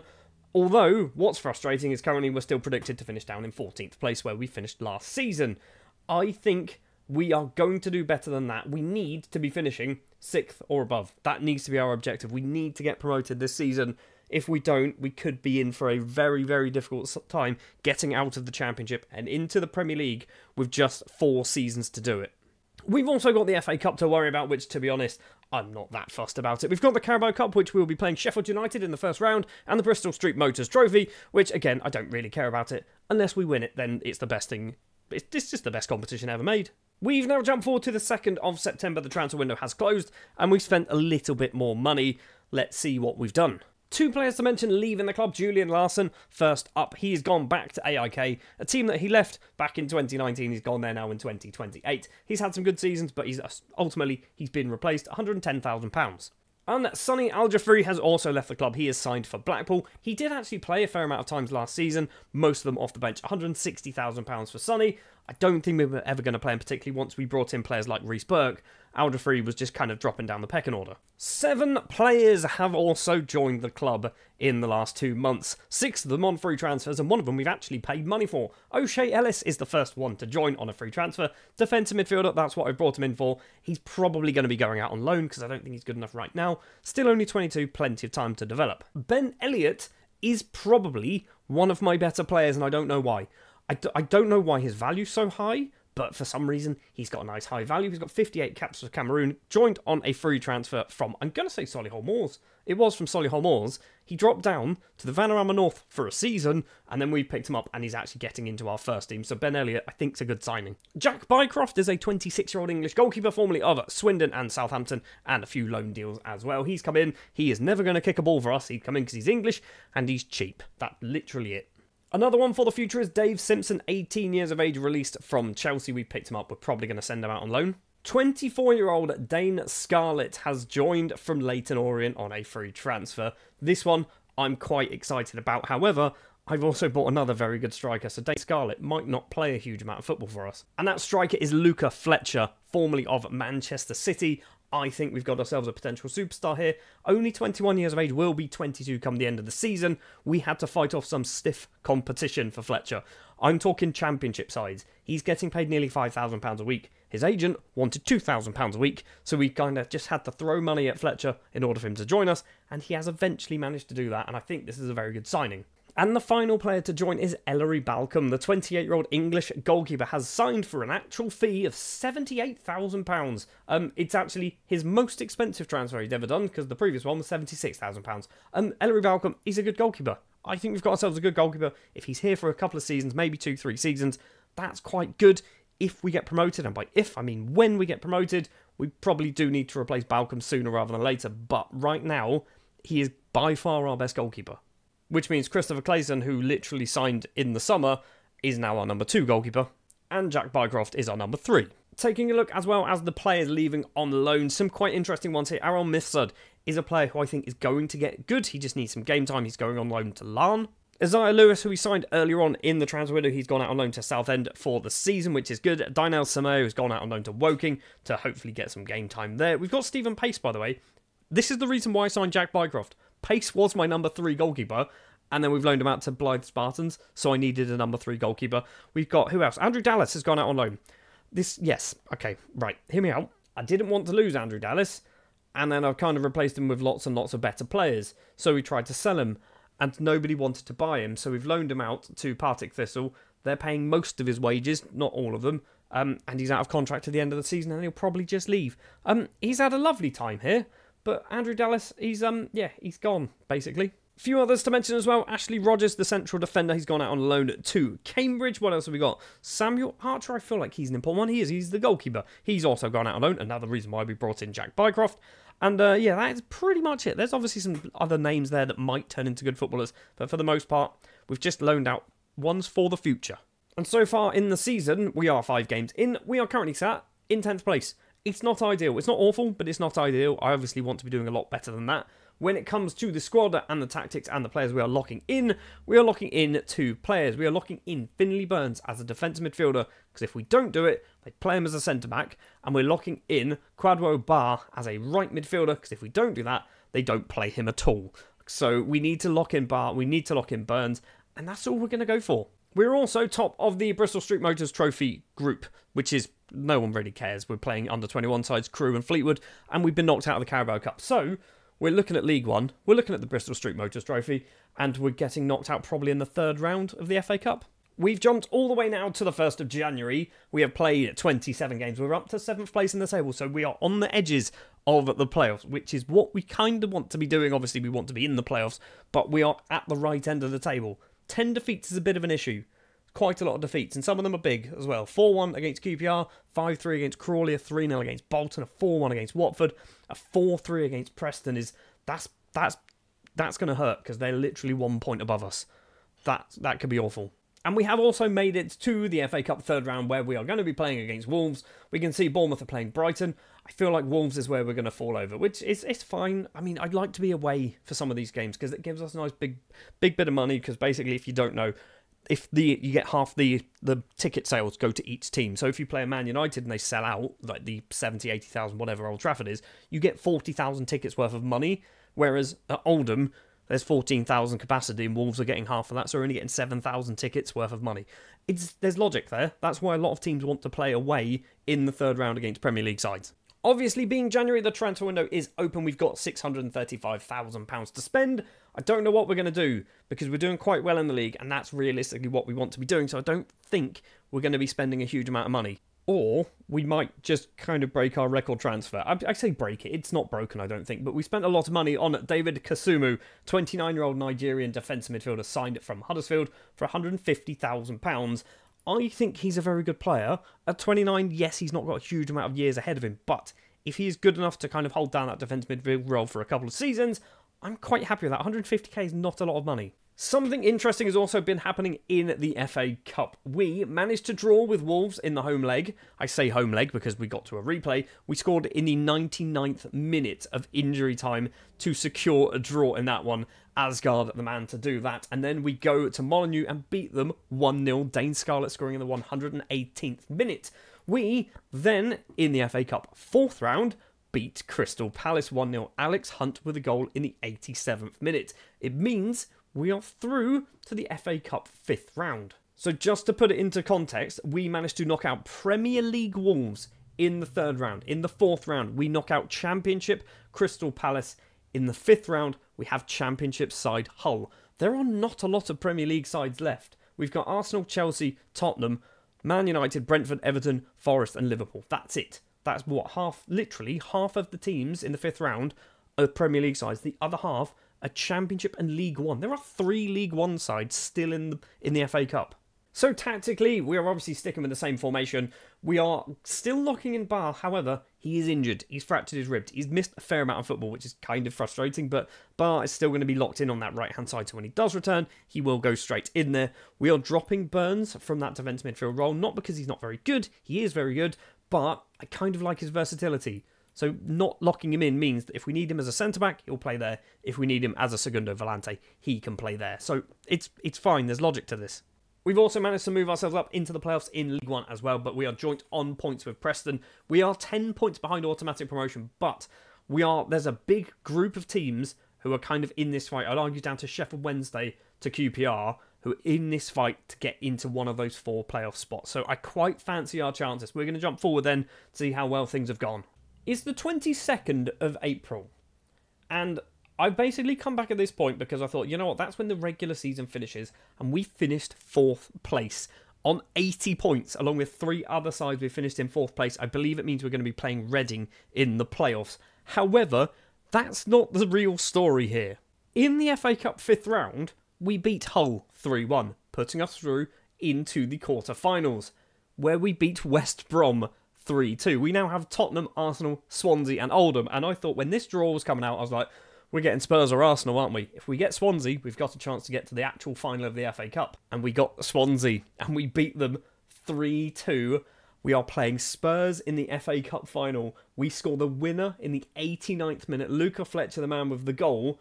I don't know how we've done this. I genuinely have no idea how we've managed to do this, but we are playing the FA Cup final against Tottenham from League One with Oldham. And we're in the playoffs. We've got a very busy few months. If we actually have a look, we've got, technically 4 more games to play if we go through the semi-final. We've got 2 matches at Wembley. We've already played 1 match at Wembley as well, beating Swansea 3-2. We may as well have our own dressing room there at this point. So we have come back just after the playoff final where we were up against Sheffield Wednesday. That's right, we managed to get through past Reading and we managed to absolutely batter Sheffield Wednesday 5-2. In fact, it probably should have been 6-2, but we had a goal disallowed right at the end. So we have managed to be promoted, but we still have 1 more game to play as we head to Wembley where we will play Tottenham Hotspur. A match that I kind of think we might be able to win. On the stroke of half-time in the FA Cup final, Oldham Athletic score against Tottenham Hotspur. Cadwo Bar with the goal. The problem is, we were already 3-0 down at this point. We did manage to make it 3-2 shortly into the second half. It was Smith, ball forward to Fletcher, on the ground to White, takes a few touches, and actually a very good finish. But Tottenham obviously were far too powerful for us, beating us 5-2 in the end. Williams with the final goal of the game in the 93rd minute. Spurs, definitely the deserved winner, but the fact that we managed to get to the FA Cup final with this Oldham side is absolutely ridiculous. Also, the fact that Ellery Balcom got an 8.2 in the final shows that we probably should have lost about 10-0. But yeah, we managed to score twice, only concede 5, and we've not really embarrassed ourselves too much. But ultimately, this is the real story. We have been promoted from League One. We are into the Championship for Season 7. We have 7, 8, 9 and 10. 4 seasons left to play for us to find promotion back to the Premier League with this Oldham Athletic side. If it goes anything like it did in League One, it might be a bit of a struggle. One of the reasons why we've managed to get promoted, I think, this season, and to also do quite well in the FA Cup, obviously, is lots and lots of people are scoring lots of goals. Dane Scarlett only started 8 matches, 18 as well off the bench, getting double figures, 11 goals. Asgard also getting double figures and double assists as well, 14 assists, 12 goals. Quadwo Bar also getting double assists and double goals, 12 goals, 18 assists. Alex Hunt from that Segundo Volante role, 15 goals, 11 in the league, 10 assists in the league, 11 in all competitions as well. Andre de Cruz was probably one of our main strikers, in fact, definitely was one of our main strikers, scoring 29 goals in all competitions. And Luca Fletcher, I thought he was going to do pretty well, and in fact he has done very well, 32 goals, 11 assists in all competitions. Luca Fletcher, for a free transfer, he might not be sticking around for too long, he might be a one-season wonder, but the fact that we've managed to get to an FA Cup final and get promoted to the Championship all in one season, Luca Fletcher's been a very big part of that. Couple of honourable mentions as well. Ben Elliott, a player who on paper, and by paper I mean his attributes, does not look very good, managed to get 9 goals and 10 assists. I assume probably playing from that right-hand side when Barr was injured, and then dropping back to a Segundo Volante role when he wasn't. Bournemouth loanee Aidan White as well, scoring a goal in the FA Cup final, which is obviously very, very good for us. He's done pretty well, 13 assists, 7 goals. And Jamie Nash, also the Bournemouth loanee, playing on that left-hand side, managed to get 13 assists in the league, 16 in all competitions, 5 goals as well. So, when you look at how well we performed as a team, we've got a lot of goals, we've done very well. I mean, sort by appearances, 58 appearances and 1 off the bench for Barr, and he missed a lot of football due to injury. We've had some pretty horrendous injuries. I mean, you look, Balcom's played 58, and then we've got a goalkeeper there, Clayson. He's played 4 as well. Jack Bycroft, the only person to not actually play a game. Fair enough. And the average rating, 7.8. Is that going to be Barr at the top?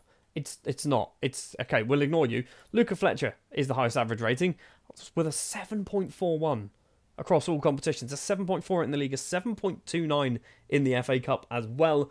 Luca Fletcher has been absolutely outstanding for us, and I hope he can do the same next season, because we've got some money. We've got £3 million to spend. I do not know what we're going to do with that. So this might have got all lost in the whole FA Cup final performance, but we did actually get promoted last season. We have been promoted from League One through the playoff final against Sheffield Wednesday into the Championship in Season 7. This means we have just 4 more seasons to get ourselves promoted to the Premier League, but we are very well on track for climbing up from non-league football at the start of this save all the way into Premier League football within 10 seasons, back to where they used to be back in 1996, I think. And the board have been very kind to help us out with a nice big chunky transfer budget of about £1.7 million to spend. We've already spent a little bit of that as well. We've brought in, I think, 6 players, maybe 5 players so far in pre-season, plus a few players have also left. Some of those players to leave, Alex Hunt being one of the big names. He's actually played very well for us the last couple of seasons. He just did not want to sign a new deal for some reason, so we've just kind of let him leave the club quite quietly. Johnny Smith, another player who has been moved on. His contract has expired. He's played a lot of football up until last season, where he kind of just got usurped out of his position, so Johnny Smith has left. But the big name is Andrew Dallas. He has moved on with 195 league appearances and 99 league goals scored. Spent last season out on loan at Partick Thistle for £120,000. His contract has now expired. He has left the club. I didn't really want to do this, but ultimately we have certainly outgrown Andrew Dallas. And for the money we spent, £140,000, we've earned it back basically from the loan deal. He's done us proud. Another player who's done us proud, he hasn't, he's not really played a huge amount, is Sean Tarima, who has now signed over for Wycombe Wanderers for £30,000. He's played kind of the odd game, mostly off the bench, in fact, over the last couple of seasons. He's gone over to Wycombe for £30,000. 4 players have joined the club on free transfers, and 1 player has joined the club for probably too much money. Charlie Green is first up, signed from Watford after his contract expired. We picked him up. He's a very good central midfielder at 21 years of age. Obviously got plenty of potential as well. I say obviously. It looks like he's got plenty of potential, so 1 for the future, but also 1 for now. Someone else who is 1 for the future and also probably 1 for now is Josh Achemapong, signed from Chelsea after his contract expired. Actually, it might have been Norwich. Was it Norwich? He went to Norwich. Yeah, then spent a couple of seasons out on loan. We have picked him up on a free transfer at 23 years of age, 2 caps for Ghana, centre-back and a right-back. I think he's good enough. We've also picked up Josh King on a free transfer, signed from Fulham after playing just 3 league appearances for the club, 22 years of age, defensive midfielder. This is why I wanted to bring him in. Obviously, young as well. And the one that I'm most excited about is Jaden Heskey. Not because it is Emil Heskey's son. I believe it's Emil Heskey's son.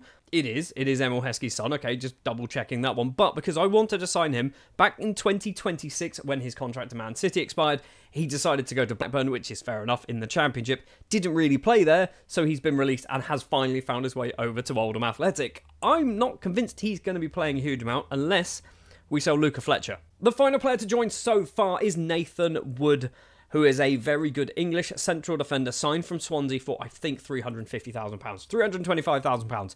It's steep. It is certainly steep, but he is a Championship quality centre-back. He's still reasonably young, 27 years of age, so still got plenty of time to kind of keep playing. He's not going to start declining anytime soon. Nathan Wood, I think, is a sensible investment for 2 or 3 seasons. And obviously, with the transfer window still wide open, we've got £1.7 million still to spend if we do want to spend it. We've got a bit of a wage budget problem. We are kind of over it, but I'm expecting to sell some players over the course of the summer. In particular, Luca Fletcher, because he is wanted, and he's wanted by Middlesbrough for £5 million to 6.6. I'd probably take that money. Yes, he's obviously one of our best players, if not our best player, but we are still not a big side. We could do with £5 million in our bank. That would certainly help us go a long way in the next couple of years in order to build into a team that is good enough to try and get into the Premier League. Speaking of trying to get into the Premier League, obviously we've got 3 competitions, FA Cup and Carabao Cup. I don't care for, unless we get to the final of one of them, which I don't think is going to happen. I think last year might have been a one-off for the FA Cup. The Championship, however, we are expected to fight bravely against relegation right now, and if we have a look at the season preview, 23rd. I'm hoping mid-table. I think realistically we're looking maybe 15th to 18th. If we're staying up, that's kind of the territory. I'd love to be sort of 9th, 10th, 11th, 12th. That's kind of the goal. We always need to be going upwards. We don't want to be in a relegation scrap if we can help it. So with that said, let's jump forward then to the end of September, the end of the transfer window, and see what more transfer business we have done. Not a lot, in fact. We've not done a huge amount of transfer business at all. Dynel Sameo has left the club after spending a season out on loan at Woking and getting some football as well. He is signed for Fleetwood down in League One. Joining the club, we have got 2 very exciting players, and I'm not just saying that. We do have 2 very exciting players, both of them as well, signing on a free transfer. Nico O'Reilly, first up, 24 years of age, attacking midfielder, maybe a striker if we need him to be, signed from Rotherham, technically. Former Man City youngster. This is basically my game plan. Buy former Man City players because they're normally quite good, and if they're not quite good, they're good enough. Nico O'Reilly is one of those players that I think is going to be very good for us. And the second one is Will Smallbone. This is a short-term kind of option here. Will Smallbone, he's got a 3-year contract. I'm expecting he's going to leave at the end of this contract. I'm not going to try and sell him on or anything because by the time his contract is up, he will be 32 years of age, maybe even 33 years of age. So yeah, we're not going to see Will Smallbone until basically in season 10. But I think for season 7, 8 and 9, he's going to be a very good player playing in that Segundo Volante role, just in the defensive midfield positions. I think this is a good signing. On a free transfer as well. Yes, he went to Burton Albion last season. I tried to buy him then. He didn't want to join me. Went to Burton Albion, got released after 2 years there, and then we've picked him up. But that is literally all of our transfers for our first season in the Championship in a very long time. We do have loan deals galore going on. Ashley Rogers going out on loan. Stephen Pace going out on loan. Stuart Proctor going out on loan. Not sure why I called that one out because he's kind of irrelevant. Anyone else? Isaiah Lewis going to Mansfield. He needs to get more game time. He needs to start playing football, getting better, I think. So that's why we've done that one. We've got, what else have we got? I feel like he was an important player. Maybe not. Nope, he's not at all. Samuel Archer going out on loan to Fleetwood as well. So a whole bunch of players going out on loan. Some of them bringing in a bit of cash as well, which is obviously always quite helpful. Now, technically, this isn't a new signing, but it is also kind of a new signing. Jamie Nash, who was on loan last season from Bournemouth, has extended his loan deal for another season. The other 3, none of them actually wanted to extend their loan deals. And in fact, if we have a look, Dante Orr, I believe, is still at Bournemouth. He's actually quite good. We've got Aidan White, who's gone out on loan to Preston in League One. He wouldn't sign, Bournemouth would not loan him to us because he wanted to play with stronger players. So he's dropped down the league. I don't understand that one. And Billy Armstrong has gone out on loan to Leyton Orient. And I think this is a similar situation where they wanted him to play with stronger players. And apparently Leyton Orient is where he's landed. So tactically, this is what we're locking in. Nothing. We are locking in absolutely nothing this season, which could be a big, big risk. But I think when we have a look at our squad itself, sort by where we are training players, we've got players in every position. We've got 4 goalkeepers, which arguably probably too many. We've got plenty of centre-backs. In fact, we've got 5, 6 centre-backs there. We've got loads of Segundo Volantes. We've got loads of wingers. We've got 2 attacking midfielders, which doesn't sound like a lot, but Nico O'Reilly and Asgard should probably be good enough to kind of rotate between the pair of them. And then strikers, we're overloaded with Scarlett, De Cruz, Heskey, Fletcher and Alfie Smith. It's going to be difficult who's up front. I imagine it's going to be De Cruz and Fletcher, which means Smith is going to get annoyed. Heskey's going to get annoyed. Dane Scarlett already is annoyed, and I have tried to sell him out the summer. Nobody wanted to buy him. We have also started in the competitions. Carabao Cup, we've been knocked out by Lincoln. FA Cup has not started yet. And in the Championship, 22nd. We've played 6, we've lost 5, we've drawn a game 3-3 against Hull. We've lost comfortably, shall we say, against Leeds 5-2, a 3-1 defeat as well against Bristol Rovers, but a couple of 1-0s as well. All we needed was another goal, and that could have kind of turned things around, getting us a point. But early days, Southampton, my team that I support, currently rooted to the bottom of the table, which it's not good reading. But as we jump forward to the 2nd of January, because I accidentally pressed continue once, we have moved up to 9th place in the Championship. Things have turned around massively. We've gone from literally losing 5 games to losing just 5 more in the subsequent, 17 fixtures or something like that. We've won 11 of them. Some massive wins as well. 5-1 against Blackpool, 6-2 against Oxford, a 4-0 against Luton, 6-0 against Millwall, 5-3 against Barnsley. So we are picking up lots and lots of points, which is very good reading. Luca Fletcher, top goal scorer in the league. Highest average rating as well as Fletcher. Nico O'Reilly, second as well. Obviously, the transfer window has swung open, and we haven't got any money. We're over our wage budget and we've got very little money. So the only thing we're going to probably do is maybe sell somebody if we get a decent offer. I'd rather not sell anyone if we can help it. So let's jump forward to the end of the January transfer window, see how things are gone. O'Shea Ellis has left the club, signing for Boreham Wood for about £35,000 and then subsequently damaging his cruciate ligaments, so he is out for the rest of the season. But luckily for us, we got the money in before he did that. In fact, he did that on his debut. He picked up a yellow card and got injured on his debut. Good job. And that is it. We've loaned out a few more players. So Errol Mifsud has gone out on loan to Doncaster. This is a big one. Alfie Smith to Salford. He was annoyed that he wasn't getting game time, which I kind of thought might happen. So going to Salford thought the rest of the season is going to be helpful from Dane Scarlett, also leaving the club on a loan deal to Western Sydney Wanderers down in Australia. But for £235,000 is huge, and Charlie Green has gone out on loan to Wickham. I thought we'd get a lot more game time out of Charlie Green, but apparently he doesn't get in the squad at the moment, probably because he's not a defensive midfielder or an attacker midfielder. When it comes to the competitions as well, FA Cup, we have now been knocked out of this one by York, which is no surprise, so we are out of everything apart from obviously the Championship, where we've dropped down to 13th place because I think we've played 3 more games, we've lost a match, and then I think we've drawn twice. So yeah, we've not really had a particularly good January. In fact, you can see there, we beat Blackpool on New Year's Day, and then we've drawn against Fulham and Swansea, and then lost against Derby, and obviously got knocked out of the FA Cup on telly. Okay, that's nice. At least we're on telly. Got 72 grand for that. And just to confirm with you there, we are still not locking in anybody for the remainder of the season. So we're now going to jump forward to probably around the 1st of June, which is normally when we'll do it to see how well things have gone. I'm expecting we're going to be finishing mid-table, which is absolutely perfect. That's kind of what we want to happen. And there it is then, confirmation on the 1st of June, finishing 9th place in the Championship. So the best of the rest by the looks of it. We were a fair distance away from the playoffs, in fact 11 points away from the playoffs, which was won by Portsmouth, who finished down in 6th place. I imagine Luton and Ipswich are probably quite annoyed with that, because, while saying that, it was only 2 points between Portsmouth and Ipswich, but Luton were arguably probably on track to go automatically promoted and then losing in not even the final. They got knocked out in the semi-final against Portsmouth as well. Ah, that must have stung. Anyway, we finished in 6th place. We haven't finished in 6th place. We finished in 9th place. We're not Portsmouth. And because of that, we have boosted our financial situation somewhat. We've been given actually £6.65 million as I'm going to say a bonus. But we've also given out £4.27 million as probably a bonus as well to other people. 3 players have broken double figures when it comes to scoring goals. Nico O'Reilly is the first one playing in that attacking midfield role. I think as well, he probably played up front occasionally. Yeah, so he played up front against Barnsley. We can see Plymouth, Swansea playing up front. So for the most part, O'Reilly was playing as that attacking midfielder with 22 goals, 14 assists in all competitions. I'm going to say all competitions, even though we only played 3 matches in the Carabao Cup and the FA Cup combined. Andre de Cruz also managed to score 22 goals in all competitions, 4 assists though to his name this time around, so quite a greedy player, which is fine. It's okay to have a greedy player. He only got 4 assists out of an XG of 4.22, so actually that's kind of expected. He's wanted by Swansea. He's valued at £20 million. If Swansea bid anywhere near £20 million, I'm accepting it, because I don't think de Cruz is going to get too much better than what he currently is. He's got 8 finishing.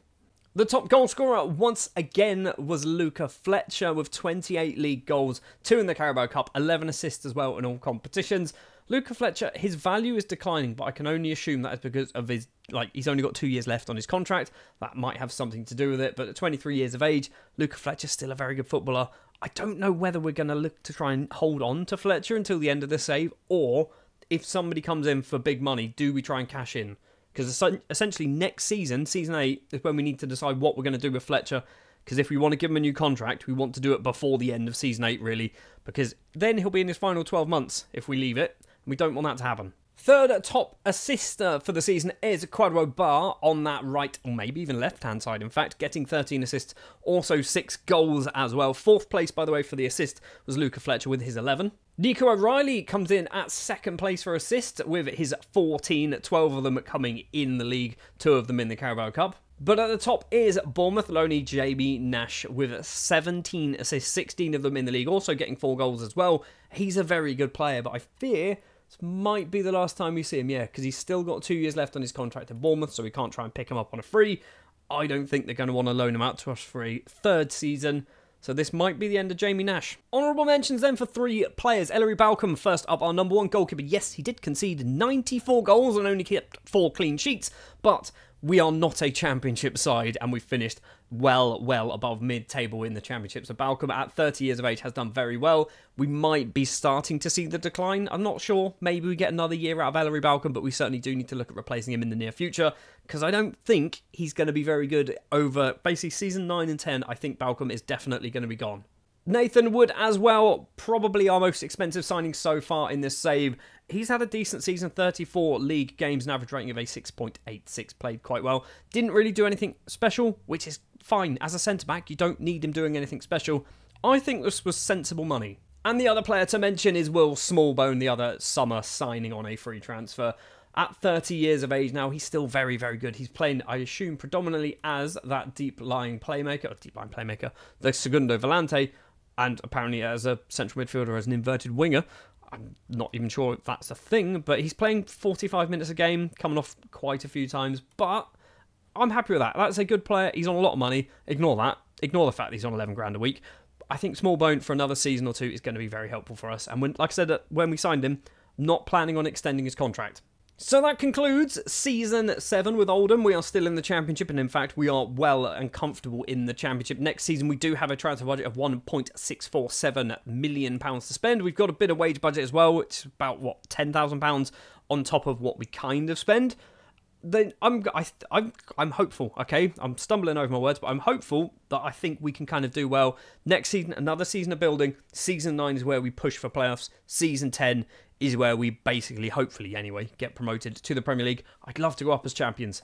Don't think it's going to happen though. Season 8 then with our Oldham Athletics side begins, and we are probably predicted to finish definitely where we're starting. I think down in 18th place is probably where the predictions will put us, but I'm hoping that we can finish mid-table and push for playoffs. We've still got 3 more seasons to go of this save, and I'm hoping all we need to do is get to the Premier League, and I'm hoping this season is another year of building, and in order to do that, we've done a bit of transfer business. We've got ourselves a new number 1 goalkeeper. I said at the end of last season that Ellery Balcombe might need to be kind of replaced within the next couple of years. We had an opportunity over the summer to pick up a very good Spanish goalkeeper.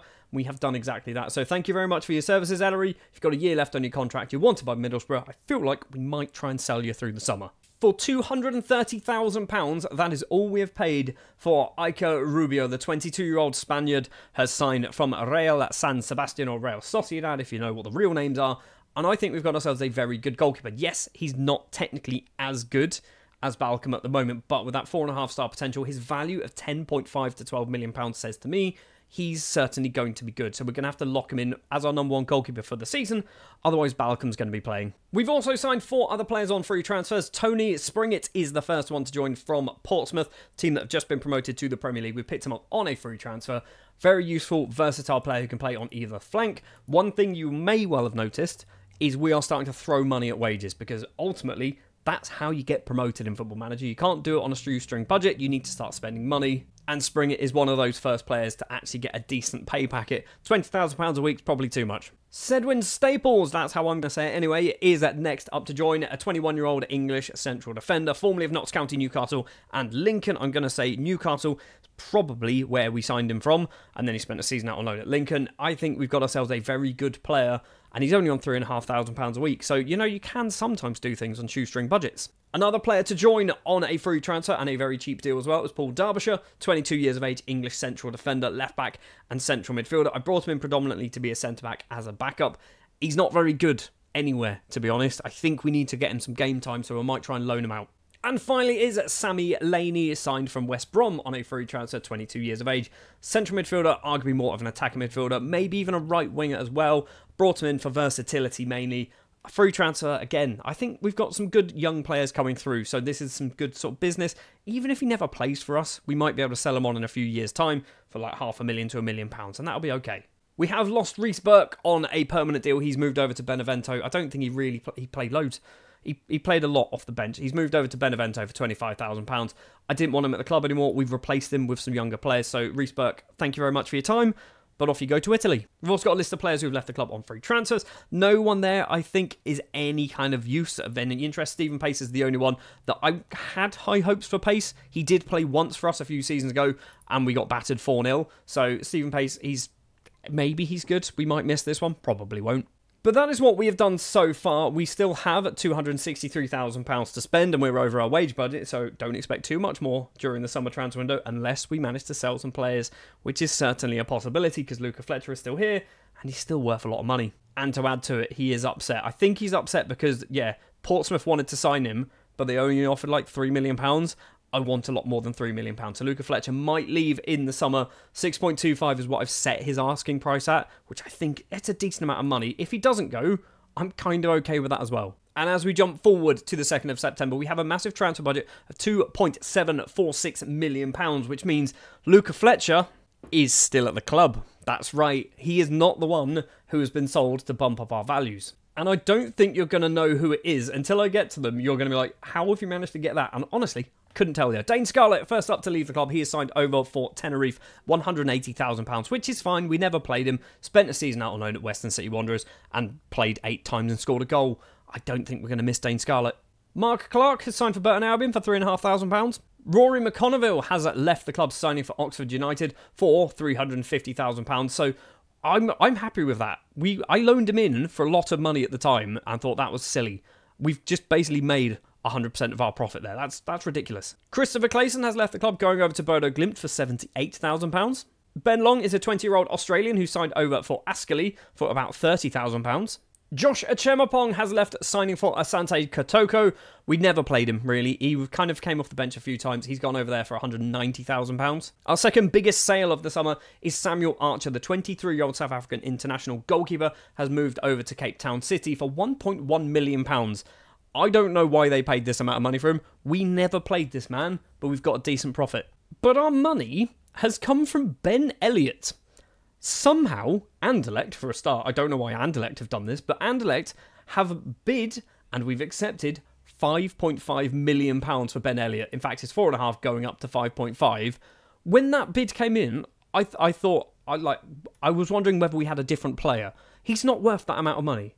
Am I going crazy? He's not worth that amount of money at all. Last couple of seasons, he's been all right. He's not even been amazing, has he? He's played a lot of football, mostly as a winger, but he's not lit the world on fire. But Ben Elliott has gone over to Belgium for £4.5 to £5.5 million, which is madness.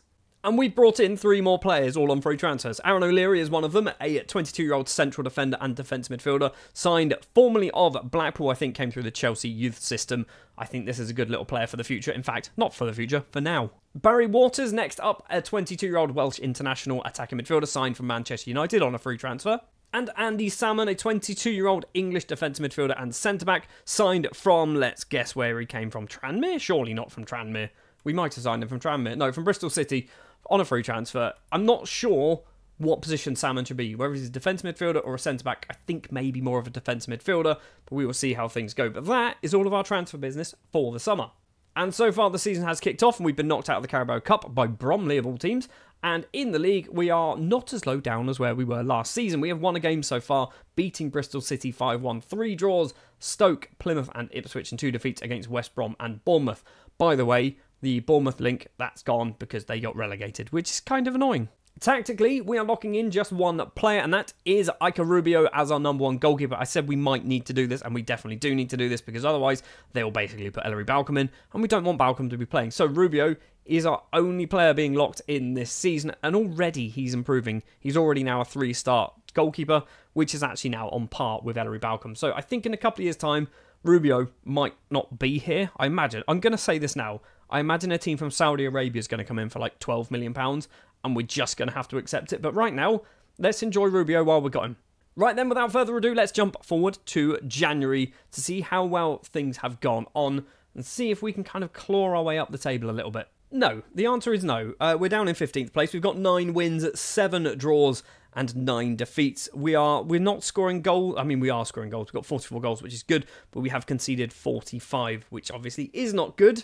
We've kind of climbed a little bit. I would have liked to have been sort of 9th sort of area where we finished last season, but apparently not. We're down in 15th place on the 1st of January. And we've done a bit of rearranging of finances as well due to kind of having lots of high earners now at the club. £3.8 million is our transfer budget. We are at the top of our wage budget, so this might get kind of reshuffled again as well if we need to.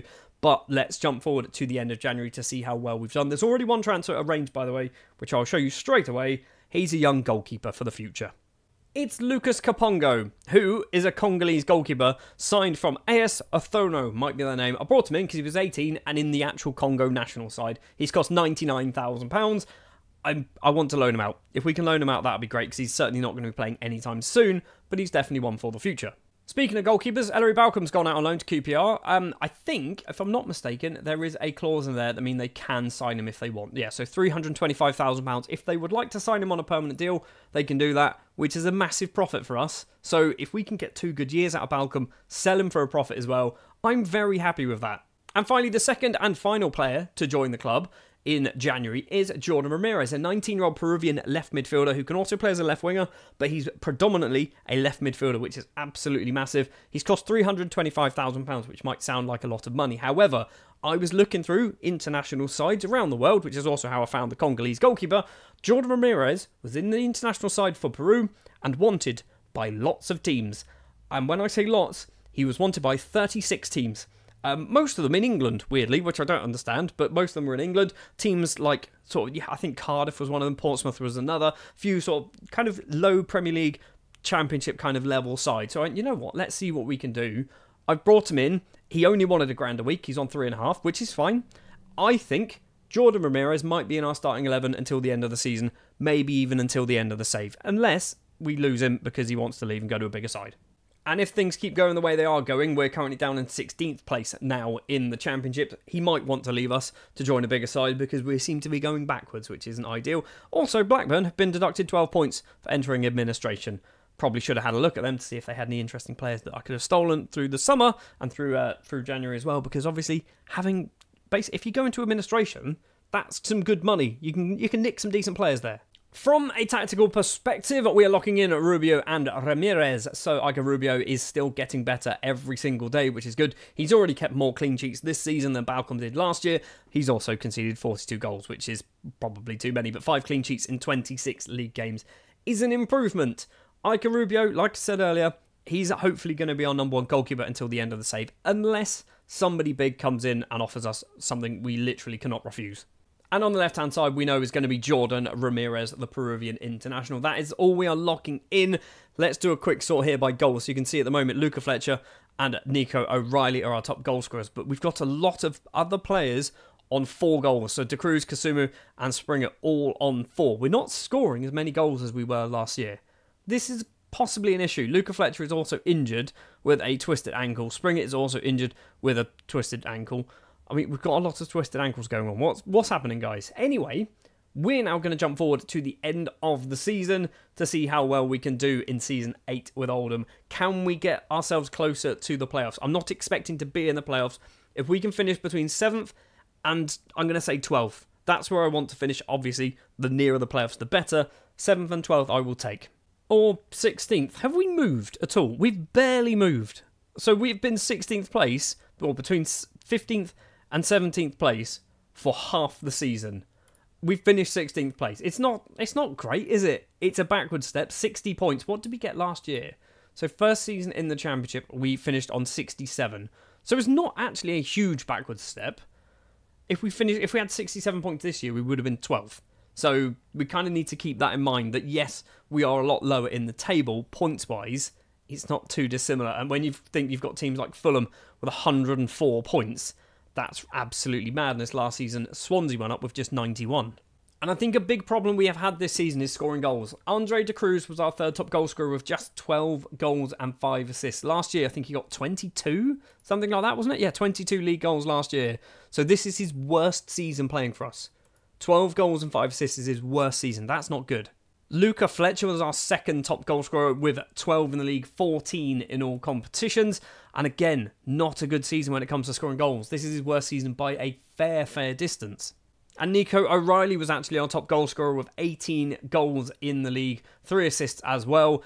just marginally worse than last year. I think he might have been playing up front for a lot of it, though.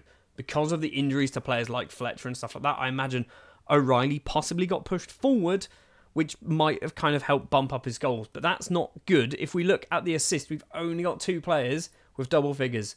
Quadro Bar is one of them, getting 10, 6 goals as well, which is quite good. And then Barry Waters playing maybe as an attacking midfielder, I'm not quite sure, getting 10 assists. What were you doing? You were an attacking midfielder, occasionally on the right-hand side as well, but for the most part, you were coming on to replace O'Reilly. It's interesting to see as well, Rubio, so he played 18 games in the league, 3 in the FA Cup as well, only picking up 3 assists. Should have got 5, but only got 3 assists. Goals should have maybe got 3, but only scored twice. So, yes, he's still new to the country. His wages have also doubled. Can he speak English? Is this a big problem? He can speak Spanish and Quechua? Might be, not quite sure. Maybe this was a stupid thing to do. Maybe this was a risk. The other player that was locked in, obviously, was Ike Rubio, the goalkeeper, who actually only conceded 77, which actually sounds like a lot of goals to concede, but I think compared to Balcom last year, who conceded like 90, Rubio's actually had a decent year, I think. See, I'm looking at Alfie Smith here, thinking maybe we need to lock you in up front. Now, first year, we actually locked you in. You scored 20 goals. You spent a season out on loan last year for Salford, or half a season, getting just 4 goals and 16 appearances. You got 4 goals in 20 for us, most of them off the bench. Maybe we do Smith and Fletcher up front, and we drop De Cruz to be the attacking midfielder. But where does that leave O'Reilly? I'm starting to think that the formation might be a problem. We might need to see in the future whether we possibly look at changing that, because if we can't get ourselves into the Premier League, this is a failure, and we need to get ourselves into the Premier League. For next season as well, we've got £3.7 million to spend. We are over our wage budget, but obviously we will be doing a bit of transfer business. That's a fairly sizable income this month, £16.12 million. How well did we do in the FA Cup? We got to the quarter-finals. I just completely ignored the FA Cup. We got to the quarter-finals and only just lost against Aston Villa. We got to the quarter-finals and only just lost against Aston Villa. Also, the eagle-eyed of you might have spotted, Liverpool are now our feeder club. They had nobody that we could get in January, by the way, but next year, we might be able to find somebody half decent. We have got just 2 more seasons to go of this Oldham Athletic return to the Premier League save. And do I think we're going to get promoted in Season 9? Not based off of our last few seasons in the Championship. So Season 1 was obviously quite promising when we got into the Championship, finishing in 9th place in the table, just outside of the playoffs. However, Season 2, we finished all the way down in 16th place. It means for Season 3, we need to be pushing for playoffs. I'm not expecting to get promoted this season, but we need to be pushing for playoffs. I am considering we might change formation. Maybe. We might change formation because I genuinely think this here could be hindering us quite a lot. Anyway, on the 2nd of July, we have obviously had the transfer window swing wide open. Contracts have expired. The big name really is Thelo Asgard, the now 29-year-old Norwegian attacking midfielder, has left the club on a permanent deal because his contract's expired. I did try and sell him. There were a lot of clubs interested, but nobody actually bid for him. So Asgard has left the club. And I think that is pretty much anyone of interest leaving the club. I mean, I'm looking at some of these names. Maybe this guy, Declan Brown, might be of interest. Probably not. I don't think he's ever played for us. Stuart Proctor, again, a player. Don't think he's ever played for us. I recognise these names, but from a video perspective, I don't think we've ever seen any of them. This guy, I had high hopes for. Never played for us. Went out on loan a lot. Other players to leave as well include Ellery Balcom, spent last season out on loan at QPR, and there was a contract clause in there, which meant they had to sign him for £325,000. Well, they didn't have to, but they could if they wanted to, which they have certainly done, which is a massive profit on Ellery Balcom. He did a very good job for us for 2 seasons. We then replaced him and made a profit. That's good business. Also, Jaden Heskey has left the club. Yes, he signed last year, I think last year, maybe the season before in fact, and just didn't play a huge amount of football, scored a couple of times. He's moved over to Barnsley for £68,000. And our future number 1 goalkeeper, I say that tongue-in-cheek because I have no idea, he's probably not going to be our number 1 goalkeeper, but he could be Oldham's in 10 or so years' time. Is Lucas Kapongo, the 18-year-old Congolese goalkeeper, has gone out on loan to MK Dons. He needs to get some football. Maybe this is where he's going to get it. Just 2 players have joined the club so far. Shay Cliff is the first one, signed from Everton on a free transfer after his contract expired. One arguably for the future. He's not terrible, but he's probably not going to play for us at the moment. And from West Ham, we have signed Mauritian defensive midfielder Jonathan Francois, a player who I think is going to be quite good for us, particularly because he can play in that defensive midfield role. And it's a position that I find in Football Manager, it's very difficult to get players who are good in that position. You get players who can play there, but not a huge amount of players who are actually good there. Francois, I think, is pretty good. And that is the business so far, but obviously the transfer window has only just opened. We've got just under £2 million to spend if we want to do so, and I think we might need to. Over the course of the summer, I think we might need to invest in our squad, make it a better side, because basically next year, this year, and next year, we need to be trying to push for promotion to the Premier League. That is our goal. That's been our goal since Season 1, and we are very close to being able to do so. So, without further ado, let's jump forward then to September, where the transfer window will be closed, and we'll see what new business has taken place. 2 players have left the club on permanent deals, and they have both been for a lot of money. Kwadwo Bar is the first one to leave the club. Played 130 league appearances for us over the course of, 3, maybe 4 seasons. He has moved over to West Brom for £3.8 million. That is a big sum of money for a player that cost us literally nothing. And the other one I didn't really want to do, Nico O'Reilly has moved over to Coventry, who are still in the Championship, but he's gone for 13.75, potentially raising up to £18.25 million. That's a huge amount of money, once again, for a player who cost us nothing, but he's been very good. The last couple of seasons, he's been very, very good. Season 1 in the Championship, 22 goals and 12 assists. Season 2 with 18 and 3. I think we might miss Nico. And with those sales taking place, it means that our transfer budget was bumped up massively to around £15 million. And we've spent £1 million of it and brought in a whole load of free transfers. And some of the free transfers are literally players who aren't going to play for us for a few seasons. Abdelkarim Dussenge is a 22-year-old French goalkeeper who is going to sit on the subs bench. Free transfer from Real Irun, maybe? Or possibly from Aston Villa. It was from Aston Villa. He was on loan last year and didn't play much. John Ling is next up, 22 years of age, English right midfielder, signed from Burnley.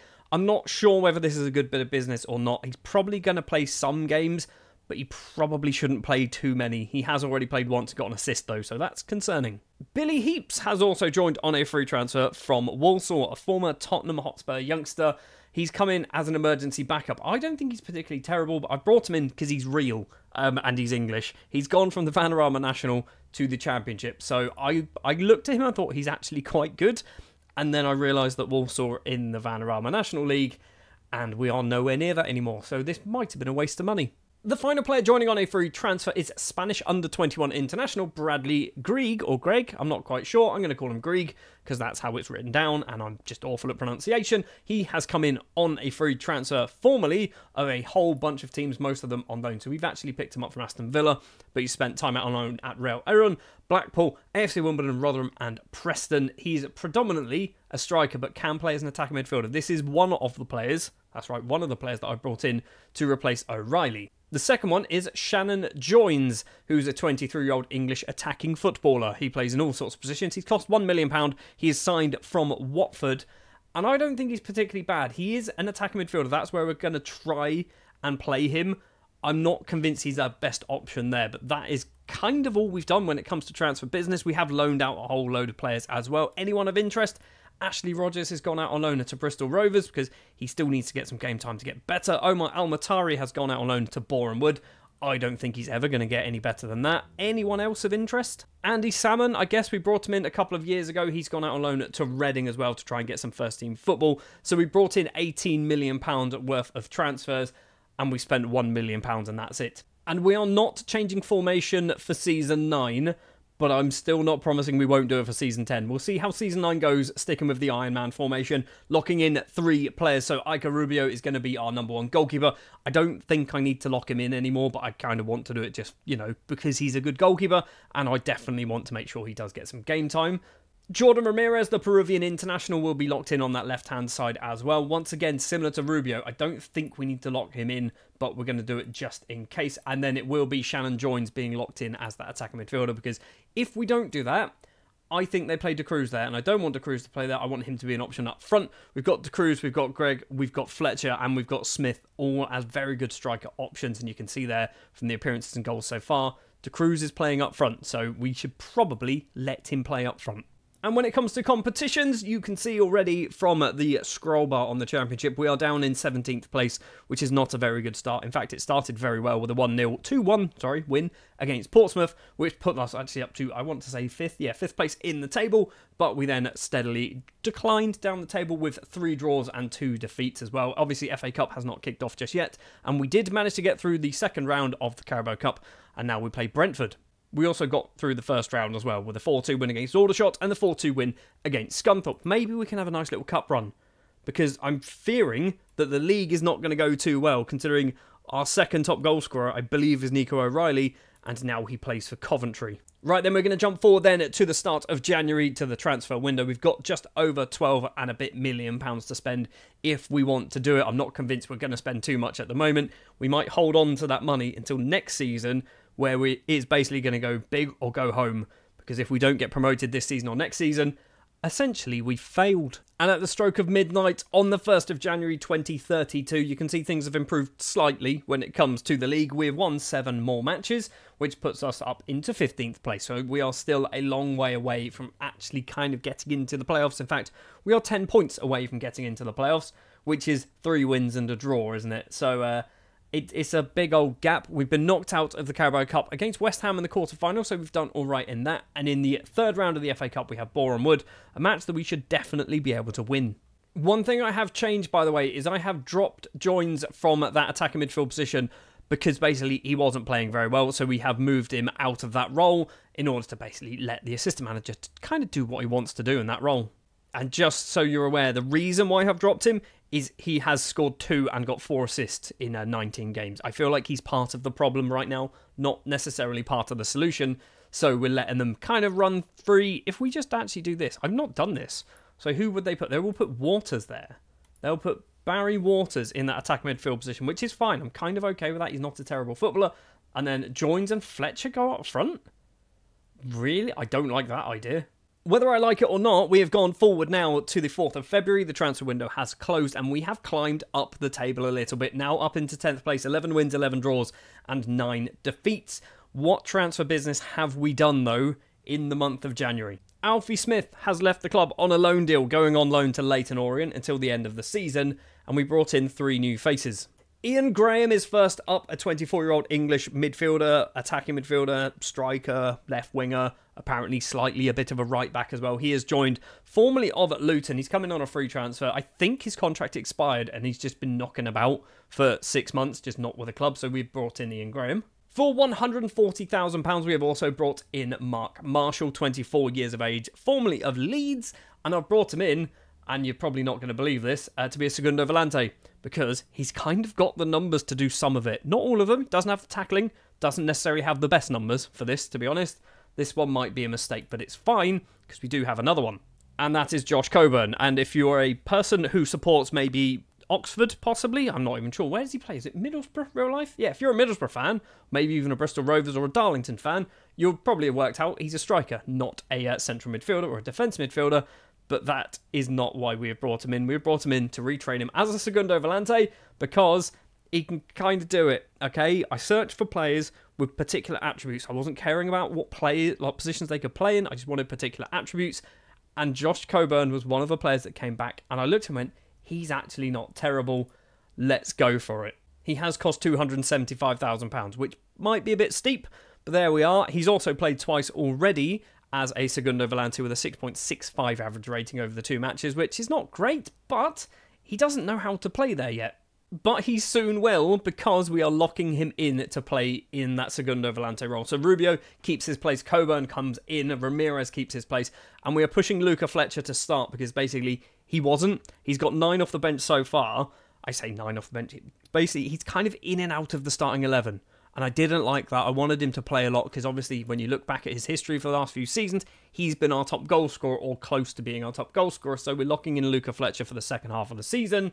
And I'm hoping he turns around our fortunes a bit. Someone who's definitely contributed and turned around our fortunes is Bradley Gregg, because if we look at his form, he's scored a lot of goals. Over the course of January, that is 1, 2, 3, 4, 5, 6, 7 goals in January alone. That's a lot of goals. In fact, that is half of his goals for the season. He's got 15 in the league, and he scored 7 of them just in January alone. We're now going to jump forward to the end of the season where we're going to see how well we do, obviously, in the Championship. I've got outside hopes of getting in the playoffs. And also, we're still in the FA Cup, although I feel like we're going to get Newcastle in the next round and probably lose that one. So let's jump forward to the end of the season. Yeah, I was right. We lost 5-2 against Newcastle at home, which is to be expected because they've obviously got lots and lots of money in real life, and I assume they've still got it in game as well. Frustratingly, in the Championship as well, we did not make it into the playoffs, but we did have a massive improvement on last season, finishing 10th place with 18 wins, 13 draws, 15 defeats. We are close, but I don't think we are close enough. We've got one more season to go of this Oldham Athletic save, and we want to get ourselves promoted to the Premier League, and I think we might need to do the formation change. We've actually got 4 players in our squad who managed to break double figures in all competitions. For goals, Jordan Ramirez is one of them. 11 goals in all competitions, just 7 in the league. 17 assists, though, is arguably a much more interesting and exciting stat for Ramirez at 21 years of age. 13 caps for Peru as well. I think he was a good player. He's unhappy. Why are you unhappy? You want a new contract. You can have a new contract. Third top goal scorer was Luca Fletcher. 14 goals in all competitions, 6 assists. So in his kind of second half of the season, I'm not sure how many goals he got, but he did okay. Not amazing when you compare against previous seasons. It's technically his worst season, but he's played less football as well. I'm kind of okay with the fact that Luca Fletcher got locked in and did a decent enough job. Second top goal scorer is Andre de Cruz, with just 11 goals in the league, 17 in all competitions, 5 of them coming in the Carabao Cup as well. It's not great, is it, for our second top goal scorer to score just 11 goals in the league? And if we look much like last year, it's a worse performance. He did 22 in his first season in the Championship, and now he's halved it over the next 2 seasons. That's not good. I don't like that. But I guess the silver lining is Bradley Gregg, the 23-year-old Spanish under-21 international striker, has scored 24 and 10 assists, or 12 assists, sorry. 22 goals in the league, 10 assists as well. Bradley's had a decent year. For a player who cost us literally nothing, formerly of Aston Villa, never played for Villa, did he? Just spent a lot of time out on loan. He's done very well. He is now wanted, however, by Bristol City, Ipswich and Middlesbrough, so we might not be able to hold on to him over the course of the final season, but we will have to see. If we have a look at the squad as well, and assists, we've got Tony Springett, Bradley Gregg and Jordan Ramirez. So Springett is the only player we've not had a look at just yet. He's not great, but he's weirdly expensive. 18 to 21 million pounds. If somebody wants to bid anywhere near that, I'd take 15. I'd probably take 10, to be honest. He's weirdly good. I don't understand why. And sorting by average rating, ignoring Desenge at the top, who only played 3 matches and a little bit off the subs bench, we've got Gregg, De Cruz, Fletcher, Springett, Ollie Harrison. Okay, Ollie Harrison didn't play a huge amount. Ramirez. So the players that we kind of expected to do well have done well. It's going to be a difficult season. Definitely going to be a difficult season next time around. If we have a look at our best 11, we're not going to play this, are we? I think we're going to go back to a 4-4-2, sort of, maybe. Or we're going to go to the 4-2-3-1 Black Panther, which obviously, if we just do this very quickly, we'll do that. Sort by best 11. We've got Rubio Staples as a right back. I mean, we don't have fullbacks, so arguably that kind of makes sense. O'Leary and Derbyshire. Rogers comes in as a left back, which again kind of makes sense. Smallbone and Salmon, Springett, Waters, Joins and Gregg. We probably need to do a little bit of strengthening, in particular in defence, I think. So Season 9 ends in disappointment once again. We've got one more year, but we are going to be using the Black Panther formation, which I know is a pretty good formation. I've used it in most of my other series, and I'm kind of hopeful that we've got an outside chance of getting in the playoffs. I don't think automatic promotion is going to happen. Playoffs certainly could. Financially, we've got just under £10 million to spend as well, so we could go big in the summer, and I think we might need to. It is July the 1st on Season 10, our final season of this Oldham Athletic save, and we have to get ourselves promoted. We have to get ourselves promoted, otherwise these 10 seasons have been a failure, despite the fact that we've got ourselves all the way from the Vanarama National into the Championship. Promotion is the goal this year. And in order to do that, we have £6.139 million to spend. And have we done any business so far? Yes, quite a lot in fact. We have sold Kedwin or Sedwin Staples. He has gone over to Burnley for £3.3 million. Signed on a free transfer, moving on after just 2 seasons, but a decent profit there. We've also lost Jack Bycroft, Ollie Harrison and Hayden Hull on free transfers after their contract expired, but we have brought in some players as well. 5 of them, in fact, and 3 of them have cost actual money. Stephen Gordon is not one of those players that have cost money. He has come in on a free transfer from Everton, decent centre-back. He's come in obviously for a bit of depth, but also he can play as a right-back, which we kind of need people who can do that because we don't have any fullbacks. Shea Seager-Roberts is next up, signed from Manchester City after his contract expired. He's kind of one for the future, which I know doesn't make a huge amount of sense in Season 10 of a 10-season save, but we've still managed to do it anyway because I can't help myself. For £350,000, we have brought in Peruvian central defender Hector Espinosa from Oxford United. Yeah, I know you were expecting from Alianza, but no, he's come in from Oxford. They brought him in on a free transfer. I'm not sure this is the best way to spend money, but as a versatile defender and maybe defensive midfielder, he's actually quite good and quite useful, so I'm happy with that. For £1.4 million, we have brought ourselves a starting central defender in the shape of Mark Anderson, 24 years of age, 10 caps for Scotland, formerly of St Johnstone and Fulham. £1.4 million is not a huge amount of money. Some of the other players that I was looking at ended up going to Premier League sides. I think one of them was trying to come from Rangers, and I think he ended up going to someone like a Newcastle to sit on their subs bench, which is annoying, but Mark Anderson, I think, is a good player for us. Ignore the fact he's on 30 grand a week, okay? We kind of need to start throwing big money at people, otherwise we're never going to get promoted. Speaking of big money, we've not thrown it at the contract, but we have at the transfer fee to Blackburn Rovers. Petrit Shabani, 24-year-old English goalkeeper with under-19 caps. He is also part Albanian as well. He has cost us £1.5 million, which actually is not a huge amount of money. He's our new number one goalkeeper. I fear Rubio might be leaving, so Shabani has come in. And when I say I fear Rubio might be leaving, he's got bids of £8.25 million, which I feel like it's good money. It's good money, we might need to do it. Something else we are doing this season is we are changing over our formation to the 4-2-3-1 Black Panther formation, link in the description down below, because basically this season is all or nothing. If we do not get promoted, we have failed my objectives for getting back to the Premier League with Oldham Athletic after 10 seasons, so we're going to have a change, and that is also the reason why we've started to bring in players who can actually play as fullbacks, because we literally have not needed them for 9 years. We've still got £6 million to spend of our transfer budget, so we're now going to jump forward to September, and see how well we've managed to do a bit more investing. And obviously we're going to expecting to sell some players like your Rubios. So we've got, arguably, we're going to have more than 6 million to spend. Our transfer budget's gone up. I can't help myself, okay? I can't help myself. We've sold players and we brought players, but we haven't paid much money for the players that have come into the club, and we've done all right with the players that we've sold. Ike Rubio, first one to leave. He did move over to Swansea in the end, 8.25, potentially going up to £11.25 million. So a decent amount of money there for essentially a goalkeeper that we had already replaced. Bradley Gregg has spent 1 season playing for us on a free transfer and has moved over to Leeds United for 7.75, potentially going up to 8.75. Will Armitage, who's been here for a very, very long time, in fact, Season 1, maybe Season 2, we brought him in. He's moved over to Reading for £450,000. Omar Al-Matari has moved over to Russia for not a lot of money, £44,500, so technically it's a profit. Billy Heaps, who we signed last season and played once, has moved over to Regensburg over in Germany.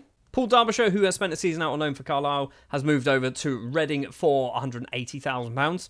And Nathan Wood, who's been here for a fair few seasons, has moved over to Blackburn for £1.2 million. Joining the club, we're going to fly through them because there's quite a few players to talk about. Dwayne Joseph, first up, 22-year-old Grenadian central defender, 24 caps to his name, signed on a free transfer, formerly of Everton. Probably will get a lot of football for us. Nana Abubakar, 24-year-old Ghanaian attacking midfielder, signed from Wrexham on a free transfer. He's very, very good.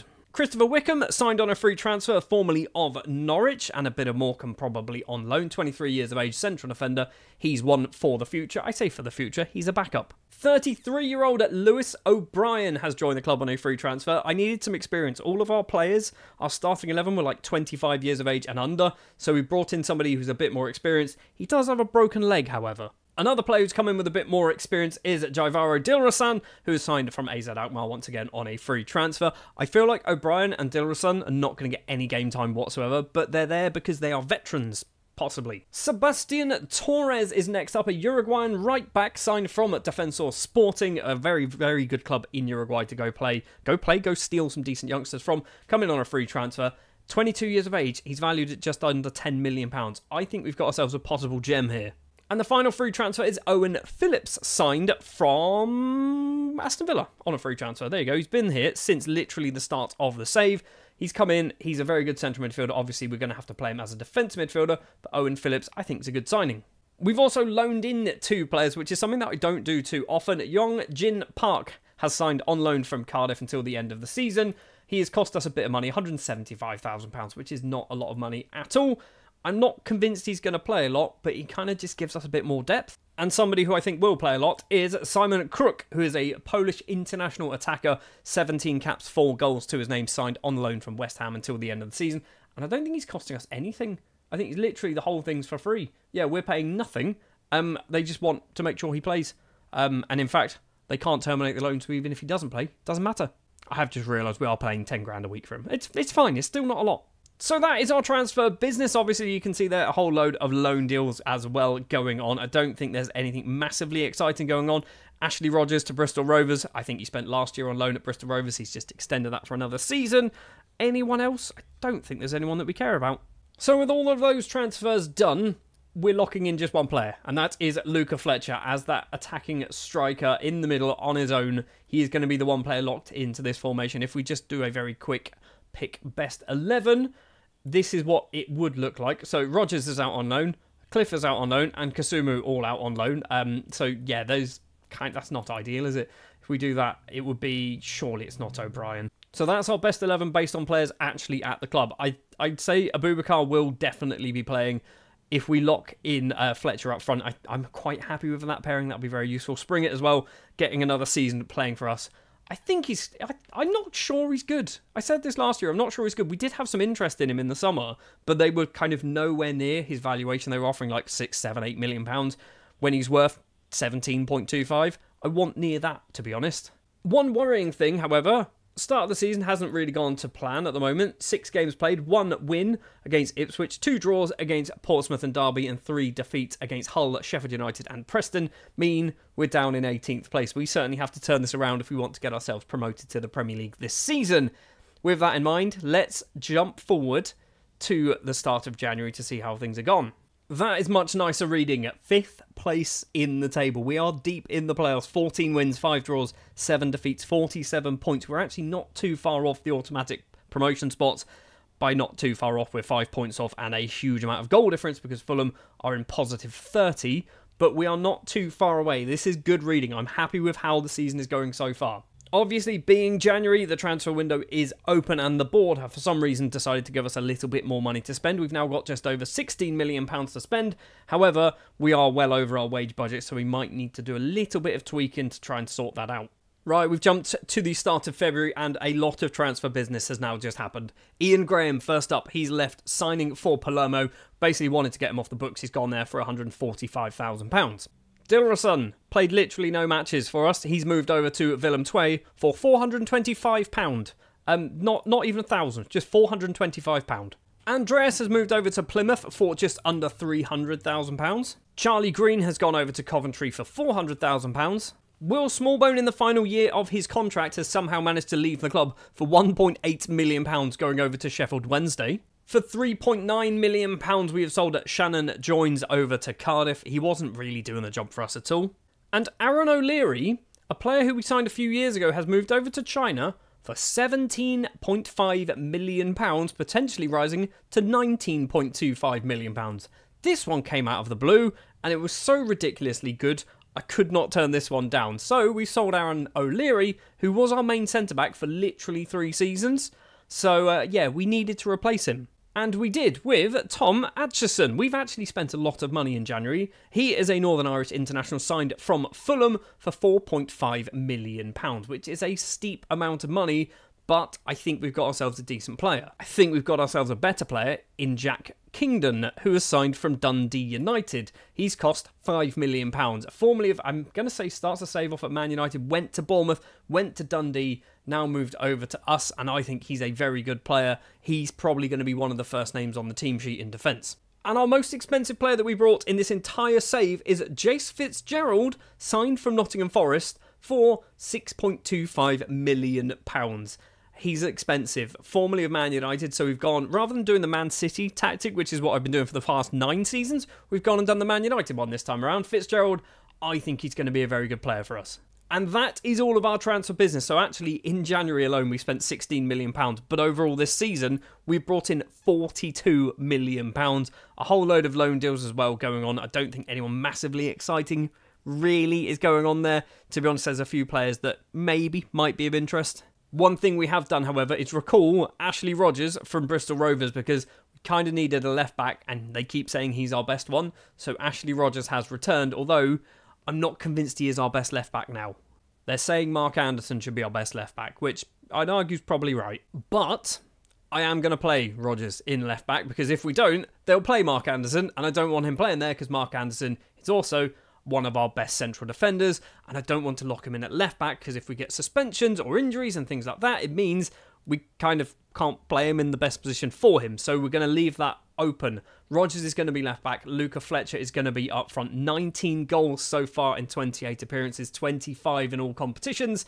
I think Luca Fletcher is doing the business this season, and I know because I can see he scored a lot of goals. And we are still obviously doing quite well in the Championship, 5th place now in the table. We are 8 points behind Crystal Palace and Portsmouth, who are both joined at the top of the table. In the FA Cup, we are through to the 5th round where we have Brighton, and we've been knocked out of the Carabao Cup, which I think we were knocked out anyway before we even got to January.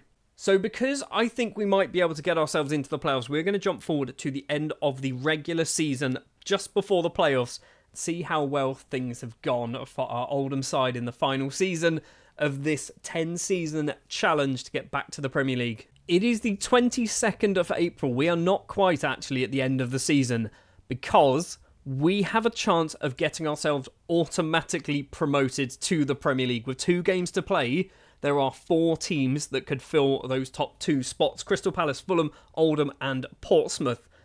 All we need to do is arguably win both of our last 2 games. We have West Brom, which is a match that is certainly winnable, and then we have Blackburn, which again is a match that I think should be winnable. So West Brom in 11th, Blackburn down in 15th place. Crystal Palace, we can see they have Birmingham on the final game of the season, who are down in 23rd, so arguably Palace should probably win that. Fulham have Sheffield Wednesday, who are down in 21st.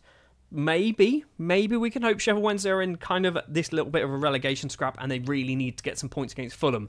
Maybe we can hope for that. Right, we've jumped forward to the end of the regular season now. 2 more matches were played, and we have just missed out on automatic promotion.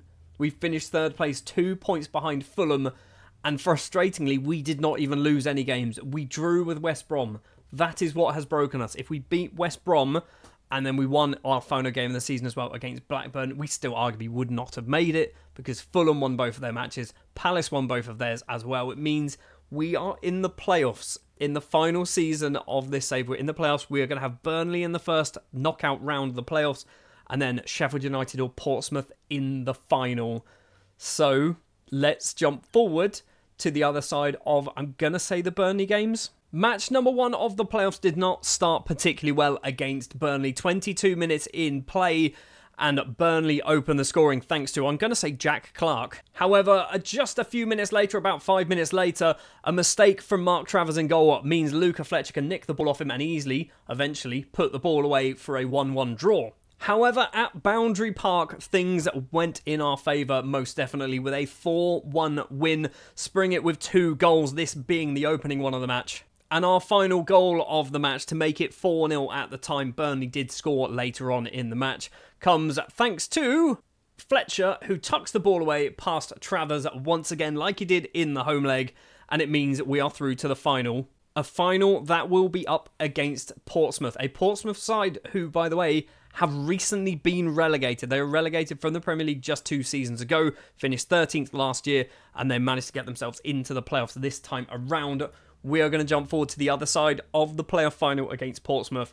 This is all or nothing. We have to win this. On one of our many visits to Wembley over the course of this save, it did not start very well at all against Portsmouth. They take the lead after just 3 minutes, Bruno with the goal. But it was only a matter of time before the floodgates begin to open. Oldham with the ball, Fitzgerald forward to Abubakar, takes a few touches, passes it past the goalkeeper for 1-1. Then as we move into the second half, we intercept the ball. Fletcher collects it from Abubakar, takes a few touches, tucks it away. We take the lead in the playoff final. And not too long after that, we make it 3-1. Abubakar, with acres of space, blasts it past the goalkeeper. And we were not done there. In the 85th minute, we come surging forward once again. Gordon to Fitzgerald, back to Joseph Gordon. And the right back, I'm going to say right back, tucks it away to make it 4-1. Portsmouth did get a late consolation goal in this one, but obviously being 4-1 up, it was too little, too late. McConnell, I believe, is the man to do it. No, he's not. It's Miles. It was a 4-2 victory. And that victory means we are back in the Premier League. It has taken exactly 10 seasons for us to do it, and almost certainly the tactic change has made a massive improvement to our side, but we are back into the Premier League. I can't actually genuinely believe we've managed to do this. So when we look at the league table, 108 goals scored compared to last season where we only managed to score, 87 the season before that. We were not high scoring. I mean, 80 is still pretty good for finishing down in 16th place, but that change in formation suddenly brings in all of the goals, and we are back to the Premier League with Oldham. And as you can see from the squad here, the man getting most of those goals, 39 of them in fact, is Luca Fletcher. He's back to his old ways. It's his second best season since the 29-30 season. We've got Abubakar, who's been very good for the one season he's been here so far. 15 goals and 8 assists. Springett as well, 15 goals. But more importantly, 21 assists for Tony Springett.